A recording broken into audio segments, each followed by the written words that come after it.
ತಮ್ಮೆಲ್ಲರಿಗೂ ಅರುಣ್ ಕುಮಾರ್ ಪುತ್ತಿಲ ಅವರ ಮನೆಗೆ ಪ್ರೀತಿಯ ಸ್ವಾಗತ. ನಮ್ಮ ಸಂಸ್ಕೃತಿನ ನಾವು ಯಾವತ್ತೂ ಬಿಟ್ಕೊಡೋದಿಲ್ಲ ಅನ್ನೋದಕ್ಕೆ ಈ ಮನೆ ಸಾಕ್ಷಿ ಆಗ್ತಿದೆ. ನಮ್ಮ ಹಿರಿಯರು ಹಾಕಿಕೊಟ್ಟಿರತಕ್ಕಂತ ವ್ಯವಸ್ಥೆಗಳಿದೆ, ಪಾಲನೆ ಮಾಡಿಕೊಂಡು ನಾವು ಮನೆಯನ್ನು ನಿರ್ಮಾಣ ಮಾಡಿದ್ದೇವೆ.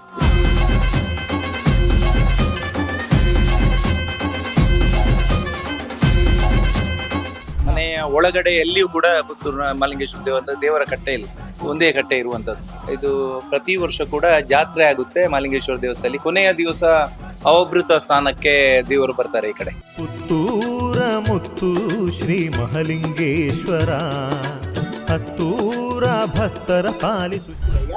ಕೈಯಿಂದ ಮಾಡಿರುವಂತದ್ದು, ಮಕ್ಕಳೆಲ್ಲ ಕೊಟ್ಟಿರುವಂತದ್ದು, ಇದೆಲ್ಲ ಅವರೇ ಪೆನ್ಸಿಲ್ ಇದರಲ್ಲಿ ಎಲ್ಲ ಕೈಯಲ್ಲಿ ಮಾಡಿರುವಂತದ್ದು ನೂರಾರು ಇದೆ.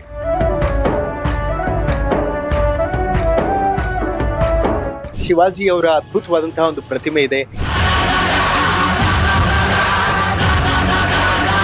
ಹಿಂದೂ ಕಾರ್ಯಕರ್ತ ಹತ್ಯೆಯಾದಾಗ ಮುಸಲ್ಮಾನರಿಗೆ ಮತ್ತು ಮುಸ್ಲಿಂ ಕಾರ್ಯಕರ್ತ ಹತ್ಯೆಯಾದಾಗ ಹಿಂದೂಗಳಿಗೆ ಅಥವಾ ಮುಖಂಡರಿಗೆ ನೋವಾಗೋದಿಲ್ವಾ? ಕಣ್ಣಲ್ಲಿ ಹನಿ ನೀರು ಜಾರೋದು ಸಹಜ ಸರ್. ಯಾವ್ದಾದ್ರು ಘಟನೆಗಳು ಇದೆಯಾ ಆ ತರದ್ದು? ನೂರಾರು ಜನ ನಮ್ಮ ಕಾರ್ಯಕರ್ತರನ್ನ ರಾತ್ರೋರಾತ್ರಿ ಬಳ್ಳಾರಿ ಜೈಲಿಗೆ ಇಟ್ಟಿಸ್ತಕ್ಕಂತ ಕೆಲಸ ಕಾರ್ಯವನ್ನು ಮಾಡಿದ್ರು. ನೂರಾರು ತಾಯಂದಿರ ಮಾಂಗಲ್ಯಕ್ಕೆ ನೋವು ಮಾಡತಕ್ಕಂತ ಕೆಲಸ ಕಾರ್ಯವನ್ನು ಮಾಡಿದ್ರು. ನಮ್ಮ ಪ್ರಮೋದ್ ಮುತಾಲಿಕ್ ಅವರು ಹೇಳ್ತಾ ಇದ್ರು, ನನ್ನ ಹೆಣದ ಮೇಲೆ ರಾಜಕೀಯ ಮಾಡಬೇಕು ಅನ್ನುವಂತ ನಿಟ್ಟಿನಲ್ಲಿ ಬಿಜೆಪಿ ಪ್ರಯತ್ನ ಮಾಡಿತ್ತು. ನನ್ನನ್ನು ಕೂಡ ಎನ್ಕೌಂಟರ್ಗೆ ಆದೇಶವನ್ನ ಮಾಡಿದ್ರು. ಅವತ್ತಿನ ಸಂದರ್ಭದಲ್ಲಿ ಆ ಕ್ಷಣದಲ್ಲಿ ನಾನು ಇಲ್ಲದ ಪರಿಣಾಮದಿಂದ ನಾನು ಉಳಿದಿದ್ದೇನೆ.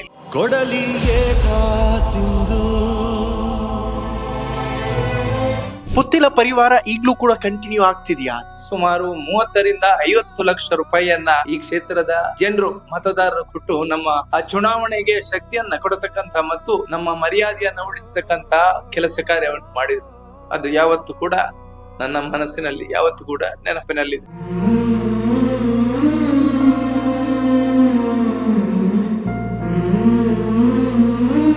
ಕುಟುಂಬದ ಈ ವ್ಯಾಪ್ತಿನ ನೋಡಿದಾಗ ನಿಮಗೇನ್ ಅನ್ಸುತ್ತೆ ಪರ್ಸನಲಿ ಅಂತ?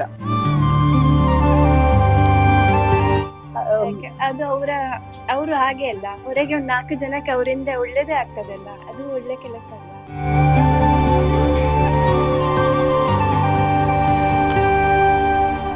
ಎನ್ಕೌಂಟರ್ ಮಾಡುವಂತಹ ಹಂತಕ್ಕೂ ಕೂಡ ಹೋಗಿತ್ತು ಅಂತ ಆಸ್ ಎ ಫ್ಯಾಮಿಲಿ ಅದನ್ನೆಲ್ಲ ನೋಡಿದಾಗ ಭಯ ಆಗಲ್ವಾ ನಮಗೆ? ತುಂಬಾ ಬಸರಿ ಇರುವಾಗ್ಲೂ ಹಾಗೆ ತುಂಬಾ ಫೇಸ್ ಮಾಡಿದ್ದೇನೆ. ಈಗೆಲ್ಲ ಇವರ ಮೇಲೆ ಕೇಸ್ ಹಾಕಿ ಪೊಲೀಸ್ನವ್ರ ಮನೆಗೆ ಬರುದು ಎಲ್ಲ ಆಗಿದೆ. ಸರ್, ನೀವಾಗಿರಬಹುದು ಮತ್ತು ಮಹೇಶ್ ವಿಕ್ರಮ್ ಹೆಗಡೆ, ಯಾವಾಗ ಆಗ್ತೀರಿ ನೀವೆಲ್ಲರೂ MLA?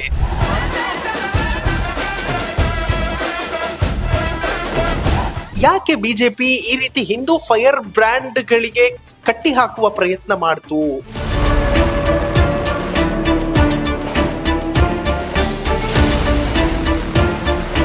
ಗೋಲ್ಡ್ ಲೋನ್ ಇಂಟ್ರೆಸ್ಟ್ ಎಷ್ಟು? 13,000 per month.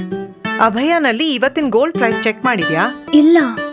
ಅಭಯನಲ್ಲಿ ಗೋಲ್ಡ್ ಸೇಲ್ ಮಾಡು, ಗೋಲ್ಡ್ ಇಂಟ್ರೆಸ್ಟ್ ಸೇವ್ ಮಾಡು. ಅಭಯ ಗೋಲ್ಡ್ ಬಯರ್ಸ್. ಓಕೆ ವೀಕ್ಷಕರೇ, ನಾನೀಗ ಅರುಣ್ ಕುಮಾರ್ ಪುತ್ತಿಲ ಅವರ ಮನೆಯ ಬಳಿ ನಿಂತಿದ್ದೀನಿ. ಸೊ ನಿಮ್ಗೆ ಒಂದು ಅದ್ಭುತವಾದಂತಹ ದೃಶ್ಯ ತೋರಿಸ್ಬಿಡ್ತೀನಿ.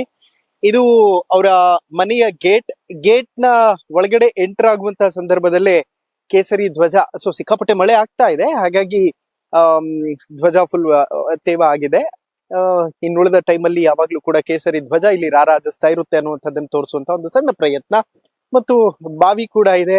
ನಮ್ಮ ಸೌತ್ ಕೇಂದ್ರದಲ್ಲಿ ಈ ತರದ ಮನೆಗಳು ಸರ್ವೇ ಸಾಮಾನ್ಯ ನಮಗೆ ನೋಡೋದಕ್ಕೆ ಸಿಗುತ್ತೆ. ತುಂಬಾ ಅದ್ಭುತವಾಗಿರುವಂತಹ ಮನೆ, ವೈಟ್ ಮತ್ತು ರೆಡ್ ಕಾನ್ಸೆಪ್ಟ್ ನಲ್ಲಿ ಮನೆಯನ್ನ ನಿರ್ಮಾಣ ಮಾಡಿದ್ದಾರೆ. ತುಂಬಾ ಜನ ಕೇಳ್ತಾ ಇದ್ರು ಪುತ್ತಿಲ ಅವ್ರ ಮನೆ ತೋರಿಸಿ ಅಂತ. ಸೊ ತಮ್ಮೆಲ್ಲರಿಗೂ ಅರುಣ್ ಕುಮಾರ್ ಪುತ್ತಿಲ ಅವರ ಮನೆಗೆ ಪ್ರೀತಿಯ ಸ್ವಾಗತ. ಸೊ ಎಂಟರ್ ಆದ ತಕ್ಷಣ ನಮಗೆ ತುಳಸಿ ಗಿಡ ಸಿಗ್ತದೆ. ಸೊ ಪ್ರತಿನಿತ್ಯವೂ ಕೂಡ ಪೂಜೆ ಪುನಸ್ಕಾರಗಳು ಇಲ್ಲಿಂದನೇ ಆರಂಭ ಆಗುತ್ತೆ ಅಂತ ಅನಿಸ್ತದೆ. ಸೊ ಬನ್ನಿ ಮಾತಾಡಿಸ್ತಾ ಹೋಗೋಣ ಅರುಣ್ ಕುಮಾರ್ ಪುತ್ತಿಲ ಅವರನ್ನ. ಸರ್, ಮನೆ ತುಂಬಾ ಬ್ಯೂಟಿಫುಲ್ ಆಗಿ ಕಟ್ಸಿದಿರಿ. ಎಷ್ಟು ವರ್ಷ ಆಯ್ತು ಈ ಮನೇನ್ ಕಟ್ಸಿ ಅಂತ? 15 ವರ್ಷ ಆಯ್ತು ಮನೆಯಾಗಿ. ನಾವು ಆರಂಭದಲ್ಲಿ ನಮ್ಮ ಮೊದಲನ ಮನೆಯಲ್ಲಿ ಇದ್ದೆವು, ಇನ್ನು ಸ್ವಲ್ಪ ಒಳಗಡೆ ಹೋಗ್ಬೇಕು. ಅದು ಆ ಮನೆಯ ಅಣ್ಣ ಹಾ. ಅಲ್ಲಿದ್ದಾರೆ ಈಗ. ಓಕೆ ಹಾಗೆ ಬೇರೆ ಆಗಬೇಕು ಅಂತ ಹೇಳಿ ನಾವು ಇದನ್ನು ಪರ್ಚೇಸ್ ಮಾಡಿ ಮನೆ ಮಾಡಿ.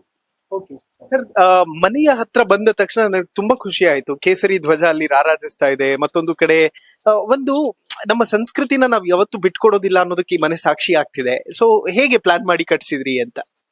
ಹಳ್ಳಿಯಲ್ಲಿರುವವರು ಎಲ್ಲರೂ ಕೂಡ ಸಂಸ್ಕೃತಿ, ಧರ್ಮ, ನಂಬಿಕೆ ಆಧಾರದಲ್ಲಿ ಇರುವವರು. ಆ ಹಿನ್ನೆಲೆಯಲ್ಲಿ ನಮ್ಮ ಹಿರಿಯರು ಹಾಕಿಕೊಟ್ಟಿರ್ತಕ್ಕಂತ ಏನು ವ್ಯವಸ್ಥೆಗಳಿದೆ ಅದನ್ನ ಪಾಲನೆ ಮಾಡಿಕೊಂಡು ನಾವು ಮನೆಯನ್ನು ನಿರ್ಮಾಣ ಮಾಡಿದ್ದೇವೆ. ವಿಶೇಷವಾಗಿ ಈ ಮನೆಯಲ್ಲಿ ಹಾ. ಪುತ್ತೂರು ಮಹಾಲಿಂಗೇಶ್ವರ ದೇವರು ಈ ಕಡೆ ಹೌದು. ಎಲ್ಲ ನಂಬಿಕೆ ಪುತ್ತೂರಿನಲ್ಲಿರ್ತಕ್ಕಂತ ಎಲ್ಲರೂ ಕೂಡ ಹಾ. ನಂಬುವಂತ ಹಾ. ದೇವರು ಮಹಾಲಿಂಗೇಶ್ವರ ದೇವರ ಕಟ್ಟೆ. ಓಕೆ ಇದು ಪ್ರತಿ ವರ್ಷ ಕೂಡ ಜಾತ್ರೆ ಆಗುತ್ತೆ ಮಹಾಲಿಂಗೇಶ್ವರ ದೇವಸ್ಥಾನದಲ್ಲಿ. ಕೊನೆಯ ದಿವಸ ಅವಭೃತ ಸ್ಥಾನಕ್ಕೆ ದೇವರು ಬರ್ತಾರೆ ಈ ಕಡೆ. ಪುತ್ತೂರಿಂದ ಸುಮಾರು 12 ಕಿಲೋಮೀಟರ್ ಬರ್ಲಿಕ್ಕಿದೆ, ಇನ್ನಿಂದ 3 ಕಿಲೋಮೀಟರ್ ಹೋಗ್ಲಿಕ್ಕಿದೆ. ಹಾಗೆ ಅವತ್ತು 18ನೇ ತಾರೀಕಿಗೆ ರಾತ್ರಿ ಮಹಾಲಿಂಗೇಶ್ವರ ದೇವರು ನಮ್ಮ ಮನೆಗೆ ಇರ್ತದೆ. ಮನೆಯ ಒಳಗಡೆ ಎಲ್ಲಿಯೂ ಕೂಡ ಪುತ್ತೂರು ಮಹಾಲಿಂಗೇಶ್ವರ ದೇವರ ಕಟ್ಟೆ ಇಲ್ಲ, ಒಂದೇ ಕಟ್ಟೆ ಇರುವಂತದ್ದು. ಸುಮಾರು ಕಟ್ಟೆ ಇದೆ ಪುತ್ತೂರಲ್ಲಿ, ಅದು ಮನೆಯ ಒಳಗಡೆ ಇದು ಮಾತ್ರ ಇರುವಂತದ್ದು ವಿಶೇಷ. ಅದು ತಂತ್ರಿಗಳು ಹೇಳಿ ಮನೆಯ ಒಳಗೆ ಇರಬೇಕು ಅಂತ ಹೇಳಿ ಮನೆಯ ಒಳಗೆ ಮಾಡ್ತಾರೆ. 18ನೇ ತಾರೀಕಿಗೆ ರಾತ್ರಿ 2:30 ಗಂಟೆಗೆ ಇಲ್ಲಿ ದೇವರು ಬರ್ತಾರೆ. ಅದಕ್ಕೆ ಕಟ್ಟೆ ಪೂಜೆ ಎಲ್ಲ ಇರ್ತದೆ. ಮತ್ತೆ ಹೋಗುವಂತಹ ಸಂದರ್ಭದಲ್ಲಿ ಪುನಃ ದೇವರು ಇಲ್ಲಿ ನಿಲ್ತಾರೆ. ನಿಂತು ಈ ಬಾವಿಯಿಂದ ನೀರನ್ನ ಸ್ವೀಕಾರ ಮಾಡಿ ಆ ದೇವರು ಹೊರುವವರು ನೀರು ಎಲ್ಲ ಕುಡಿದು ಬೊಂಡ ಬೆಲ್ಲ ಎಲ್ಲ ಸ್ವೀಕಾರ ಮಾಡಿ ಆನಂತರ ಪುನಃ ನಡ್ಕೊಂಡು ಹೋಗುವಂತದ್ದು. ಹಾಗೆ ಅವತ್ತೊಂದು ಭಾರಿ ವಿಶೇಷ. ಸುಮಾರು ಎಷ್ಟು ವರ್ಷಗಳಿಂದ ನಡೀತಾ ಬರ್ತೀವಿ? ತುಂಬಾ ವರ್ಷದಿಂದ ಮಹಾಲಿಂಗೇಶ್ವರ ದೇವಸ್ಥಾನ 1000 ವರ್ಷದ ಇತಿಹಾಸ ಹೊಂದಿರುವಂತದ್ದು. ಅದು ಅವಭೃತ ಸ್ಥಾನ ದೇವರ ಜಾತ್ರೆ ಮುಗಿದು ಕೊನೆಯ ದಿವಸ ಇಲ್ಲಿಂದ 13 ಕಿಲೋಮೀಟರ್ ಪುತ್ತೂರು ಸಿಟಿಯಿಂದ ವೀರಮಂಗಲ ಅಂತ ಹೇಳಿದೆ, ಅಲ್ಲಿ ಅವಭೃತ ಸ್ಥಾನಕ್ಕೆ ಹೋಗುವಂತದ್ದು. ಅಲ್ಲಿ ಸ್ನಾನ ಆಗಿ ಮತ್ತೆ ದೇವರು ಬರುವಂತದ್ದು. ಓಕೆ ವೆಲ್ ವೀಕ್ಷಕರೇ, ಬನ್ನಿ ನಿಮ್ಮನ್ನ ಮನೆ ಒಳಗಡೆ ಕರ್ಕೊಂಡು ಹೋಗ್ತೀನಿ. ಈಗ ನನಗ್ ತುಂಬಾ ಖುಷಿ ಆಯ್ತು. ಮನೆಯ ಒಳಗಡೆ ಎಂಟರ್ ಆದ ತಕ್ಷಣ ನಮಗೆ ನೂರಾರು ನೆನಪಿನ ಕಾಣಿಕೆಗಳು ಇಲ್ಲಿ ಕಾಣಸಿಗುತ್ತೆ. ವೆಲ್ ಸರ್, ಇಷ್ಟೆಲ್ಲಾ ನೆನಪಿನ ಕಾಣಿಕೆಗಳು, ಎಷ್ಟು ಕಾರ್ಯಕ್ರಮಗಳನ್ನ ಅಟೆಂಡ್ ಮಾಡಿದ್ದೀರಿ ಸರ್ ಇಲ್ಲಿ ತನ? ಇದು ನಮ್ಮ ದಿನನಿತ್ಯದ ಚಟುವಟಿಕೆಗಳು ಹೀಗೆ ಇರುವಂತದ್ದು. ಸುಮಾರು 10 ರಿಂದ 15 ಕಾರ್ಯಕ್ರಮ ನಾನು ಪ್ರತಿನಿತ್ಯ ದಿವಸದಲ್ಲಿ ಅಟೆಂಡ್ ಆಗ್ತೇನೆ. ಬೇರೆ ಬೇರೆ ಕಾರ್ಯಕ್ರಮಗಳು. ಇದು ಇಲ್ಲಿ ಇರುವಂತದ್ದು ಅಲ್ಲ, ಇಂಥದ್ದು 3 ಕೋಣೆಯಲ್ಲಿ ಇರುವಂತದ್ದು ಇದೆ. ಅದು ಇಟ್ಟುಕೊಳ್ಳಿಕ್ಕೆ ನಮ್ಮಲ್ಲಿ ಜಾಗ ಇಲ್ಲ ಅಷ್ಟೇ. ಕಾರ್ಯಕ್ರಮಕ್ಕೆ ಹೋಗುವಾಗ ನೆನಪಿನ ಕಾಣಿಕೆ ಕೊಡುವಂತದ್ದು, ಸನ್ಮಾನ ಮಾಡುವಂತದ್ದು, ಈ ರೀತಿ ಎಲ್ಲ ನಡೀತದೆ. ಅದು ಸ್ವೀಕಾರ ಮಾಡಿದ ಕೆಲವನ್ನ ಇಟ್ಟಿರುವಂತದ್ದು ಅಷ್ಟೇ. ಓಕೆ ಸರ್, ತಂದೆ ತಾಯಿಯಂದಿರ ಫೋಟೋ ನಾನು ಬಂದಿದ ತಕ್ಷಣ ಕೇಳಿದೆ, ತಂದೆ ತಾಯಿಯವ್ರ ಫೋಟೋನ ಸರ್ ಅಂತ. ಹೇಗೆ ಸ್ಮರಿಸಿಕೊಳ್ತೀರಿ ಅಂತ? ತಂದೆಯವರು ಮಾಡಿರ್ತಕ್ಕಂತ ಆ ಕೆಲಸ ಕಾರ್ಯಗಳು ಮತ್ತು ಅವರು ನಮಗೆ ಕೊಟ್ಟಿರ್ತಕ್ಕಂತ ಆದರ್ಶಗಳನ್ನ ನಾವೆಲ್ಲ ಪಾಲನೆ ಮಾಡಿಕೊಂಡು ಇವತ್ತು ಬದುಕಿದ್ದೇವೆ. ಅವರು ಇರುವಾಗಲೇ ಮಾಡಿರ್ತಕ್ಕಂತ ಈ ಭೂಮಿ ಇದು. ನಾವೇನು ಸಂಪಾದನೆ ಮಾಡಿ ಪಡೆದಂತ ಭೂಮಿ ಅಲ್ಲ, ತಂದೆ ಮಾಡಿ ಕೊಟ್ಟಿರ್ತಕ್ಕಂತ ಭೂಮಿಯಲ್ಲಿ ಇವತ್ತು ಇರುವವರು ಅನೇಕ ವರ್ಷಗಳ ಕಾಲ ಕಷ್ಟದಿಂದ ಜೀವನವನ್ನ ಮಾಡಿ ಒಂದು ಸ್ವಾಭಿಮಾನದ ಬದುಕನ್ನ ಮತ್ತು ಸಂಘದ ಕೆಲಸ ಕಾರ್ಯವನ್ನು ಆ ಸಂದರ್ಭದಲ್ಲಿ ಕೂಡ ಮಾಡಿರುವವರು ನಮ್ಮ ತಂದೆಯವರು. ಓಕೆ, ಪಕ್ಷಕ್ಕೆ ಆ ಸಂದರ್ಭದಲ್ಲಿ ನಮ್ಮ ಹತ್ರ ಜೀಪ್ ಇತ್ತು 70ರ ಅವಧಿಗೆ. ಆಗ ಎಲ್ರಿಗೂ ಕೂಡ ಸಾಕಾರ ಆಗುವಂತ ರೀತಿಯಲ್ಲಿ ಆ ಜೀಪನ್ನು ಕೂಡ ಎಲ್ರಿಗೂ ಕೂಡ ಕೊಡ್ತಾ ಇದ್ವಿ. ಆ ಸಂದರ್ಭದಲ್ಲಿ ಕೂಡ ಜನಸಂಘದ ಆ ಕೆಲಸ ಕಾರ್ಯದಲ್ಲಿ ಅವರು ಕೂಡ ಇದ್ರು. ಓಕೆ ಸರ್, ಈ ಕಡೆ ಶಿವಾಜಿ ಅವರ ಅದ್ಭುತವಾದಂತಹ ಒಂದು ಪ್ರತಿಮೆ ಇದೆ. ಪ್ರತಿನಿತ್ಯವೂ ಕೂಡ ಶಿವಾಜಿ ಅವರ ಒಂದು ಮುಖವನ್ನ ನೋಡಿನೇ ಹೊರಗಡೆ ಹೋಗ್ತೀರಿ ಅನ್ನೋ ತರ ಇದೆ ಅಲ್ಲಿ ಆ ಸ್ಥಳವನ್ನ ನೋಡಿದ್ರೆ. ಕಾರ್ಯಕರ್ತರು ಅಭಿಮಾನದಿಂದ ಕೊಟ್ಟಿರುವಂತದ್ದು ಶಿವಾಜಿಯದ್ದು ಇರ್ಬೋದು, ಮೋದಿಯೊಟ್ಟಿಗೆ ನಮ್ಮ ಪಟಾಕಿ ಎಲ್ಲ ಕಾರ್ಯಕರ್ತರ ಅವರ ಇದು ನೆನಪಿಗೆ ಕೊಟ್ಟಿರುವ ಪರಿವಾರ. ಎಲ್ಲ ಮಕ್ಕಳು ಕೂಡ ಬೇರೆ ಬೇರೆ ಚಿತ್ರಗಳನ್ನ ಮಾಡಿ ನೂರಾರು ಚಿತ್ರಗಳಿದೆ ಕೈಯಿಂದ ಮಾಡಿರುವಂತದ್ದು, ಮಕ್ಕಳೆಲ್ಲ ಕೊಟ್ಟಿರುವಂತದ್ದು ಎಲ್ಲ ಅವರೇ ಪೆನ್ಸಿಲ್ ಇದ್ರಲ್ಲಿ ಎಲ್ಲ ಕೈಯಲ್ಲಿ ಮಾಡಿರುವಂತದ್ದು ನೂರಾರು ಇದೆ. ಅದೆಲ್ಲ ಮಕ್ಕಳು ದೊಡ್ಡ ಭಾರಿ ಪ್ರತಿಭೆಗಳನ್ನ ನಾವು ಕೂಡ ಕಂಡವರು. ಈ ರೀತಿಯ ಸಂದರ್ಭಗಳು ಬಂದಂತಹ ಸಂದರ್ಭದಲ್ಲಿ ಅದೆಲ್ಲ ಗೋಚರಿಸುವಂತದ್ದು. ವೀಕ್ಷಕರೇ, ನೀವು ಈ ಕಡೆ ಗಮನಿಸಬಹುದು. ಸೊ ಇಲ್ಲಿ ಪ್ರಶಸ್ತಿಗಳಿದೆಯಲ್ಲ, ಅದರ ಹಿಂದೆ ತುಂಬಾ ಅದ್ಭುತವಾಗಿರುವಂತಹ ಸ್ಕೆಚ್ಗಳು, ಅಂದ್ರೆ ಚಿಕ್ಕ ಮಕ್ಕಳಾಗಿರ್ಬೋದು ಅಥವಾ ಯುವಕರು, ಅಂದ್ರೆ ನಮ್ಮ ದೇಶಕ್ಕಾಗಿ ಮತ್ತು ಧರ್ಮಕ್ಕಾಗಿ ಹೋರಾಟ ಮಾಡುವಂತಹ ವ್ಯಕ್ತಿಗೆ ನಮ್ ಕಡೆಯಿಂದ ಏನಾದ್ರೂ ಒಂದು ಸಣ್ಣ ಪ್ರಯತ್ನ ಅನ್ನುವಂತ ನಿಟ್ಟಿನಲ್ಲಿ ಈ ತರದ ನೆನಪಿನ ಕಾಣಿಕೆಗಳನ್ನ ಕೊಟ್ಟಿದ್ದಾರೆ. ಮತ್ತು ಎಷ್ಟು ರಿಯಲಿಸ್ಟಿಕ್ ಫೀಲ್ ಕೊಡುತ್ತೆ ನೋಡಿ ಈ ಫೋಟೋಗಳು. ತುಂಬಾ ಅದ್ಭುತವಾಗಿರುವಂತಹ ಫೋಟೋ ಇದು. ಮತ್ತು ಸ್ವಾಮಿ ವಿವೇಕಾನಂದ ಅವರು ಕೂಡ ಇದ್ದಾರೆ. ಮತ್ತು ಇಲ್ಲಿ ನೋಡಿ, ಇದು ಮನು ಅನ್ನುವಂತಹವರು ಕೊಟ್ಟಿರುವಂತಹ ನೆನಪಿನ ಕಾಣಿಕೆ. ಪುತ್ತಿಲ ಪರಿವಾರ ಯಾವಾಗ್ಲೂ ಕೂಡ ಪುತ್ತಿಲ ಅವ್ರ ಜೊತೆ ನಿಂತ್ಕೊಳ್ಳುತ್ತೆ. ಸೊ ಹಾಗಾಗಿ ಪುತ್ತಿಲ ಪರಿವಾರದಿಂದ ತುಂಬಾ ಜನಕ್ಕೆ ಸಹಾಯ ಕೂಡ ಆಗಿದೆ. ಮತ್ತು ಇಲ್ಲಿರುವಂತಹದ್ದೆಲ್ಲವೂ ಕೂಡ ಎಲ್ಲವೂ ಕೂಡ ನೆನಪಿನ ಕಾಣಿಕೆಗಳು. ಎಲ್ಲ ಬೆಳ್ಳಿದ ಅಂತ ಸರ್? ಅಂದ್ರೆ ಯಾವ ಕಾರ್ಯಕ್ರಮಗಳಿಗೆ ಹೋದ್ರೆ? ಧಾರ್ಮಿಕ ಕಾರ್ಯಕ್ರಮಗಳು, ಬೇರೆ ಬೇರೆ ಸನ್ಮಾನಗಳು ಎಲ್ಲ ಮಾಡುವಂತಹ ಸಂದರ್ಭದಲ್ಲಿ ಕೊಟ್ಟಿರುವಂತ. ಓಕೆ. ನಿಮ್ಮ ಮಕ್ಕಳೆಲ್ಲ ಏನ್ ಮಾಡ್ತಾರೆ? ಎಷ್ಟು ಜನ ಇದ್ದಾರೆ ಕುಟುಂಬಸ್ಥರು ಅಂತ? ಇಬ್ರು ಮಕ್ಕಳು. ಒಬ್ಳು ಸೆಕೆಂಡ್ PUC ಅಲ್ಲಿ ಕಾಲೇಜಿಗೆ ಹೋಗ್ತಾ ಇದ್ದಾಳೆ. ಇನ್ನೊಬ್ಳು ಇಲ್ಲಿ ನಮ್ಮ ಹತ್ರದಲ್ಲಿ ಒಂದು ಗುರುಕುಲ ಮಾದರಿಯ ಶಿಕ್ಷಣ ಸಂಸ್ಥೆ ಇದೆ, ಸಂದೀಪನಿ ಅಂತ, ಅದರಲ್ಲಿ 9ನೇ ಕ್ಲಾಸ್ ಅಲ್ಲಿ ಮಾಡ್ತಾ ಇದ್ದಾರೆ. ವೀಕ್ಷಕರೇ, ಪುತ್ತಿಲ ಪರಿವಾರ ತುಂಬಾ ದೊಡ್ಡದಿದೆ. ಬಟ್ ತುಂಬಾ ಮನಸ್ಸಿಗೆ ಹತ್ತಿರವಾಗಿರುವಂತಹ ಪರಿವಾರ ನನ್ ಜೊತೆ ಕೂತ್ಕೊಂಡಿದೆ. ಸೊ ಮಾತಾಡಿಸ್ತಾ ಹೋಗೋಣ. ಸರ್, ಪರಿಚಯ ಮಾಡಿಸ್ಕೊಡ್ಬಹುದಾ ತಮ್ಮ ಫ್ಯಾಮಿಲಿದು ಅಂತ? ಧರ್ಮಪತ್ನಿ ಹಾ, ಭಾನುಮತಿ ಅಂತ ಹೇಳಿ. ಓಕೆ. ಇವಳು ಮಗಳು ಚಿನ್ಮಯಿ ಅಂತ ಹೇಳಿ. ಓಕೆ. ಸೆಕೆಂಡ್ PUC ಅಂಬಿಕಾ ವಿದ್ಯಾಲಯದಲ್ಲಿ ಕಲಿತಾ ಇದ್ದಾಳೆ. ಓಕೆ. ಇವಳು 9th ಪ್ರಾಪ್ತಿ ಅಂತ ಹೇಳಿ ಇಲ್ಲಿ ಸಂದೀಪನಿ ಸಂಸ್ಥೆಯಲ್ಲಿ ಈಗ 9ನೇ ಕ್ಲಾಸ್ ಅಲ್ಲಿ ಕಲಿತಾ ಇದ್ದಾರೆ. ಮೇಡಮ್, ಎಷ್ಟು ಖುಷಿ ಆಗುತ್ತೆ, ಯಾಕೆಂತಂದ್ರೆ ಧರ್ಮ ಮತ್ತು ದೇಶಕ್ಕಾಗಿ ನಿಲ್ಲುವಂತವರ ಸಂಖ್ಯೆ ನಮ್ಮ ಸೌತ್ ಕೇಂದ್ರದಲ್ಲಿ ತುಂಬಾ ದೊಡ್ಡ ಪ್ರಮಾಣದಲ್ಲಿದೆ. ಬಟ್ ಈ ಹೋರಾಟಕ್ಕೆ ನಾಯಕನಾಗಿ ನಿಲ್ಲೋದು ಬಹುದೊಡ್ಡ ಮ್ಯಾಟರ್. ತಮಗೆ ಏನ್ ಅನ್ನಿಸ್ತದೆ ಟಿವಿಯಲ್ಲೆಲ್ಲ ನೋಡಿದಾಗ ಅಂತ? ಸಂತೋಷ ಆಯ್ತು. ಓಕೆ. ಯಾವತ್ತಾದ್ರೂ ಬೇಜಾರಾಗಿದ್ಯಾ, ನಮ್ ಫ್ಯಾಮಿಲಿ ಟೈಮ್ ಕೊಡಲ್ಲ, ಬರೀ ಜನ ಅಂತಾನೆ ಕೆಲಸ ಮಾಡ್ತಿರ್ತಾರೆ ಅಂತ? ಬೇಜಾರುಂಟು, ಆದ್ರೆ ಅವರು ಹೊರಗೆ ಒಳ್ಳೆ ಕೆಲಸಕ್ಕೆ ಹೋಗುದಲ್ಲ, ಹಾಗೆ ಏನು. ಓಕೆ. ಬಟ್ ಖುಷಿ ಆಗುತ್ತೆ ಇದೆಲ್ಲ ಬೆಳವಣಿಗೆಯನ್ನ ನೋಡಿದಾಗ. ಓಕೆ. ಫ್ಯಾಮಿಲಿಗೆಲ್ಲ ಹೇಗ್ ಟೈಮ್ ಕೊಡ್ತಾರೆ ಸಾಹೇಬ್ರು ಅಂತ? ಟೈಮ್ ಕೊಡ್ತಾರೆ ಅಂತ. ಅಂದ್ರೆ ವೀಕೆಂಡ್ಸ್ ಗೆಲ್ಲ ಫ್ಯಾಮಿಲಿನ ಕರ್ಕೊಂಡು ಹೋಗೋದು ಆ ತರದ್ದೆಲ್ಲ? ಹಾಗೇನಿಲ್ಲ, ಆದ್ರೆ ನಮ್ಗೆ ಏನಾದ್ರೆ ಇದ್ರೆ ಟೈಮ್ ಕೊಡ್ತಾರೆ ಅಂತ. ಓಕೆ. ಸಿನಿಮಾಗೆ ಹೋಗೋದಾಗ್ಲಿ ಅಥವಾ ಮಾಲ್ ಗಳಿಗೆ ಹೋಗೋದಾಗ್ಲಿ ಆ ತರದ್ದೇನು ಫಾಲೋ ಮಾಡಲ್ಲ? ಕಾರಣ ಅವ್ರಿಗೆ ಟೈಮ್ ಇಲ್ಲ. ನಮ್ಗೆ ಹೋಗಿ ಅಭ್ಯಾಸ. ನೀವ್ ಯಾವತ್ತು ಬಲವಂತ ಮಾಡಿಲ್ಲ ನಮಗ್ ಕರ್ಕೊಂಡು ಹೋಗಿ ಇಲ್ಲಿ ಹೋಗ್ಬೇಕು ಅಲ್ಲಿ ಹೋಗ್ಬೇಕು ಅಂತ? ಯಾಕೆ? ಅವರು ಹೊರಗೆ ಇದ್ದಾರಲ್ಲ, ಹೊರಗೆ ಬಿಸಿ ಇದ್ದಾರೆ. ಓಕೆ. ಮತ್ತೆ ಅವರ ಫೀಲ್ಡ್ ಹಾಗೆ ಅಲ್ಲ ಅಂತ. ಓಕೆ. ಸರ್, ನನಗೆ ಹೇಳ್ತಾ ಇದ್ರು, ಚುನಾವಣೆಗೆ ನಿಂತಹ ಸಂದರ್ಭದಲ್ಲಿ ನನ್ನ ಹತ್ರ ಹಣ ಇರ್ಲಿಲ್ಲ, ಜನ ಒಂದೊಂದು ರೂಪಾಯಿನೂ ಸೇರಿಸಿ ನನ್ನನ್ನ ಈ ಚುನಾವಣೆಯಲ್ಲಿ ಪಾರ್ ಮಾಡಿದ್ರು ಅಂತ. ಎಲ್ಲೋ ಒಂದು ಕಡೆ ಅವರು ಕೆಲವೊಂದು ಮತಗಳ ಅಂತರದಿಂದ ಸೋತಿದ್ದು ಬೇಜಾರಿದ್ಯಾ? ನೊಂದ್ಕೊಂಡಿದ್ದನ್ನ ನೀವು ತುಂಬಾ ಹತ್ರದಿಂದ ನೋಡಿರ್ತೀರಿ, ಏನ್ ಹೇಳ್ತೀರಿ ಅದ್ರ ಬಗ್ಗೆ ಅಂತ? ಬೇಜಾರಾಯ್ತು. ಪುತ್ತೂರೊಂದು ಒಳ್ಳೆ ಜನ ಕಳ್ಕೊಂಡ್ರು ಅಂತೇಳಿ ಆಯ್ತು. ಏನ್ ಕನಸಿತ್ತು ಮೇಡಮ್ ನಿಮ್ಗೆ, ಒಂದು ವೇಳೆ ಅವ್ರು ಶಾಸಕರಾದ್ರೆ ಏನ್ ಮಾಡ್ತಾರೆ ಅನ್ನುವಂಥದ್ದಿತ್ತು ಅಂತ? ಇಲ್ಲ, ಅವರು ಒಂದು ಕ್ಯಾಂಡಿಡೇಟ್ ಆಗ್ಲಿಲ್ಲ ಅಂದ್ರೂ ಇಷ್ಟೋ ಕೆಲಸ ಮಾಡ್ತಾರೆ ಅವರು. ಅವರಿಂದ ಎಷ್ಟೋ ಜನಕ್ಕೆ ಹೆಲ್ಪ್ ಆಗ್ತದೆ. ಆಗಿದ್ರೆ ಒಂದು ಸ್ಥಾನ ಏನ ಸಿಕ್ಕಿದ್ರೆ ಒಳ್ಳೆ ಸೇವೆ ಮಾಡಿರ್ತಾರೆ. ಓಕೆ. ನೀವು ಕೂಡ ತುಂಬಾ ಜನ ನೋಡಿರ್ತೀರಿ, ಯಾಕೆಂತಂದ್ರೆ ಮನೆ ಹತ್ರ ಬಂದು ಭೇಟಿ ಮಾಡ್ತಾರೆ, ಸಮಸ್ಯೆಗಳನ್ನ ಹೇಳ್ಕೊಂಡ್ ಬರ್ತಾರೆ. ಒಂದು ವೇಳೆ ಅವರು ಎಲ್ಲಾದ್ರೂ ಹೊರಗಡೆ ಕಾರ್ಯಕ್ರಮಗಳಿಗೆ ಹೋದಾಗ ನೀವೇ ಅಟೆಂಡ್ ಮಾಡ್ತೀರಾ ಹೇಗೆ ಅಂತ? ಜನ ಬಂದಾಗ ಮಾಡ್ತೇವೆ, ಅಂದ್ರೆ ಅವರ ಕಾಂಟ್ಯಾಕ್ಟ್ ನಂಬರ್ ಕೊಟ್ಟು ಅವ್ರ ಹತ್ರ. ಯಾವ ತರದ ಸಮಸ್ಯೆಗಳನ್ನ ಹೆಚ್ಚಾಗಿ ತಗೊಂಡ್ ಬರ್ತಾರೆ ಅವ್ರ ಹತ್ರ ಅಂತ? ಅವ್ರು ಹಾಗೆ ಅಂತಿಲ್ಲ, ಇವ್ರ ಹತ್ರ ಮಾತಾಡ್ಬೇಕು ಹಾಗೆ ಹೇಳ್ತಾರೆ ಅಷ್ಟೇ. ಓಕೆ. ನಾನು ಇಲ್ಲಿ ಮನೆಗೆ ಬಂದ ತಕ್ಷಣ ತುಂಬಾ ಪೇಂಟಿಂಗ್ಸ್ ನೋಡ್ತಾ ಇದ್ದೆ. ತುಂಬಾ ಕಡಿಮೆ ಜನರಿಗೆ ಆ ಪ್ರೀತಿಯನ್ನ ಸಂಪಾದಿಸುವಂತದ್ದಕ್ಕೆ ಸಾಧ್ಯ ಆಗುತ್ತೆ. ಸೊ ಪೇಂಟಿಂಗ್ ಎಲ್ಲ ನೋಡಿದಾಗ ಮಕ್ಕಳ ಅಭಿಮಾನ, ಮಕ್ಕಳು ಅಷ್ಟು ಬೇಗ ಯಾರಿಗೂ ಕೂಡ ತಮ್ಮ ಒಂದು ಅಭಿಮಾನವನ್ನ ತೋರಿಸೋದಿಲ್ಲ. ಏನ್ ಹೇಳ್ತೀರಿ ಆ ಪೇಂಟಿಂಗ್ ಗಳ ಬಗ್ಗೆ ಮಾತಾಡೋದಾದ್ರೆ? ಅದೇ ಅವರಿಗೆ ಅವರ ಮೇಲೆ ಎಷ್ಟು ಅಭಿಮಾನ ಉಂಟು ಇವರ ಮೇಲೆ ಅಂತ ಹೇಳಿ.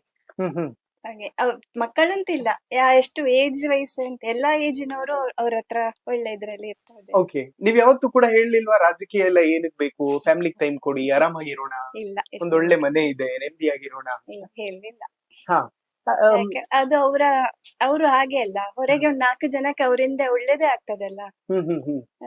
ಅದು ನಂಗೆ ಇಷ್ಟ ಇಲ್ಲ, ಅದು ಒಳ್ಳೆ ಕೆಲಸ ಅಲ್ಲ ಅಂತ. ಕರೆಕ್ಟ್.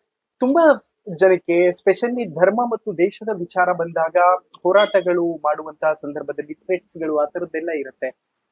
ಇನ್ಫ್ಯಾಕ್ಟ್ 2006 ಅಂತ ಅನಿಸ್ತದೆ ಸರ್, ಒಂದು ಇನ್ಸಿಡೆಂಟ್ ನನಗೆ ಎಕ್ಸ್ಪ್ಲೈನ್ ಮಾಡ್ತಾ ಇದ್ರು. ಎನ್ಕೌಂಟರ್ ಮಾಡುವಂತಹ ಹಂತಕ್ಕೂ ಕೂಡ ಹೋಗಿತ್ತು ಅಂತ. ಆಸ್ ಎ ಫ್ಯಾಮಿಲಿ ಅದನ್ನೆಲ್ಲ ನೋಡಿದಾಗ ಭಯ ಆಗಲ್ವಾ ತಮಗೆ? ಹಾಗೆ ನಾವು ಫಸ್ಟ್ ಮದ್ವೆ ಆಗಿ ಬಂದದಷ್ಟೇ. ಹಾ. ಹಾಗೆ ಫಸ್ಟ್ ನನ್ಗೆ ಎಕ್ಸ್ಪೀರಿಯನ್ಸ್ ಫಸ್ಟ್ ನಾವು ನನ್ನ ಹುಟ್ಟು ಚೆನ್ನೈಲಿ. ಹಾ. ಇಲ್ಲಿ ಬಂದ ಮೇಲೆ ಎಲ್ಲ ಹೊಸ ಎಕ್ಸ್ಪೀರಿಯನ್ಸ್. ಓಕೆ. ಹಾಗೆ ಇದ್ರ ವಿಷಯವೂ ಗೊತ್ತಿರ್ಲಿಲ್ಲ, ಭಯ ಇತ್ತು. ಹಾ. ಮತ್ತೆ ಮತ್ತೆ ಹಾಗೆ ತುಂಬಾ ಬಸರಿ ಇರುವಾಗ್ಲೂ ಹಾಗೆ ತುಂಬಾ ಫೇಸ್ ಮಾಡಿದ್ದೇವೆ ನಾನು. ಹೀಗೆಲ್ಲ ಇವರ ಮೇಲೆ ಕೇಸ್ ಹಾಕಿ ಪೊಲೀಸ್ನವ್ರ ಮನೆಗೆ ಬರುದು ಎಲ್ಲ ಆಗಿದೆ. ನನಗೆ ನೀವು ಹೇಳ್ತಾ ಇದ್ರಿ ಆ ಸನ್ನಿವೇಶ ನನ್ ಕಣ್ ಮುಂದೆ ಬರ್ತಾ ಇದೆ. ಎಲ್ಲಿ ಆ ಟೈಮ್ ಅಲ್ಲಿ ಯಾವ ತರ ಲೈಕ್ ಅದನ್ನ ಎದುರಿಸ್ತಾ ಇದ್ರಿ ಅಂತ?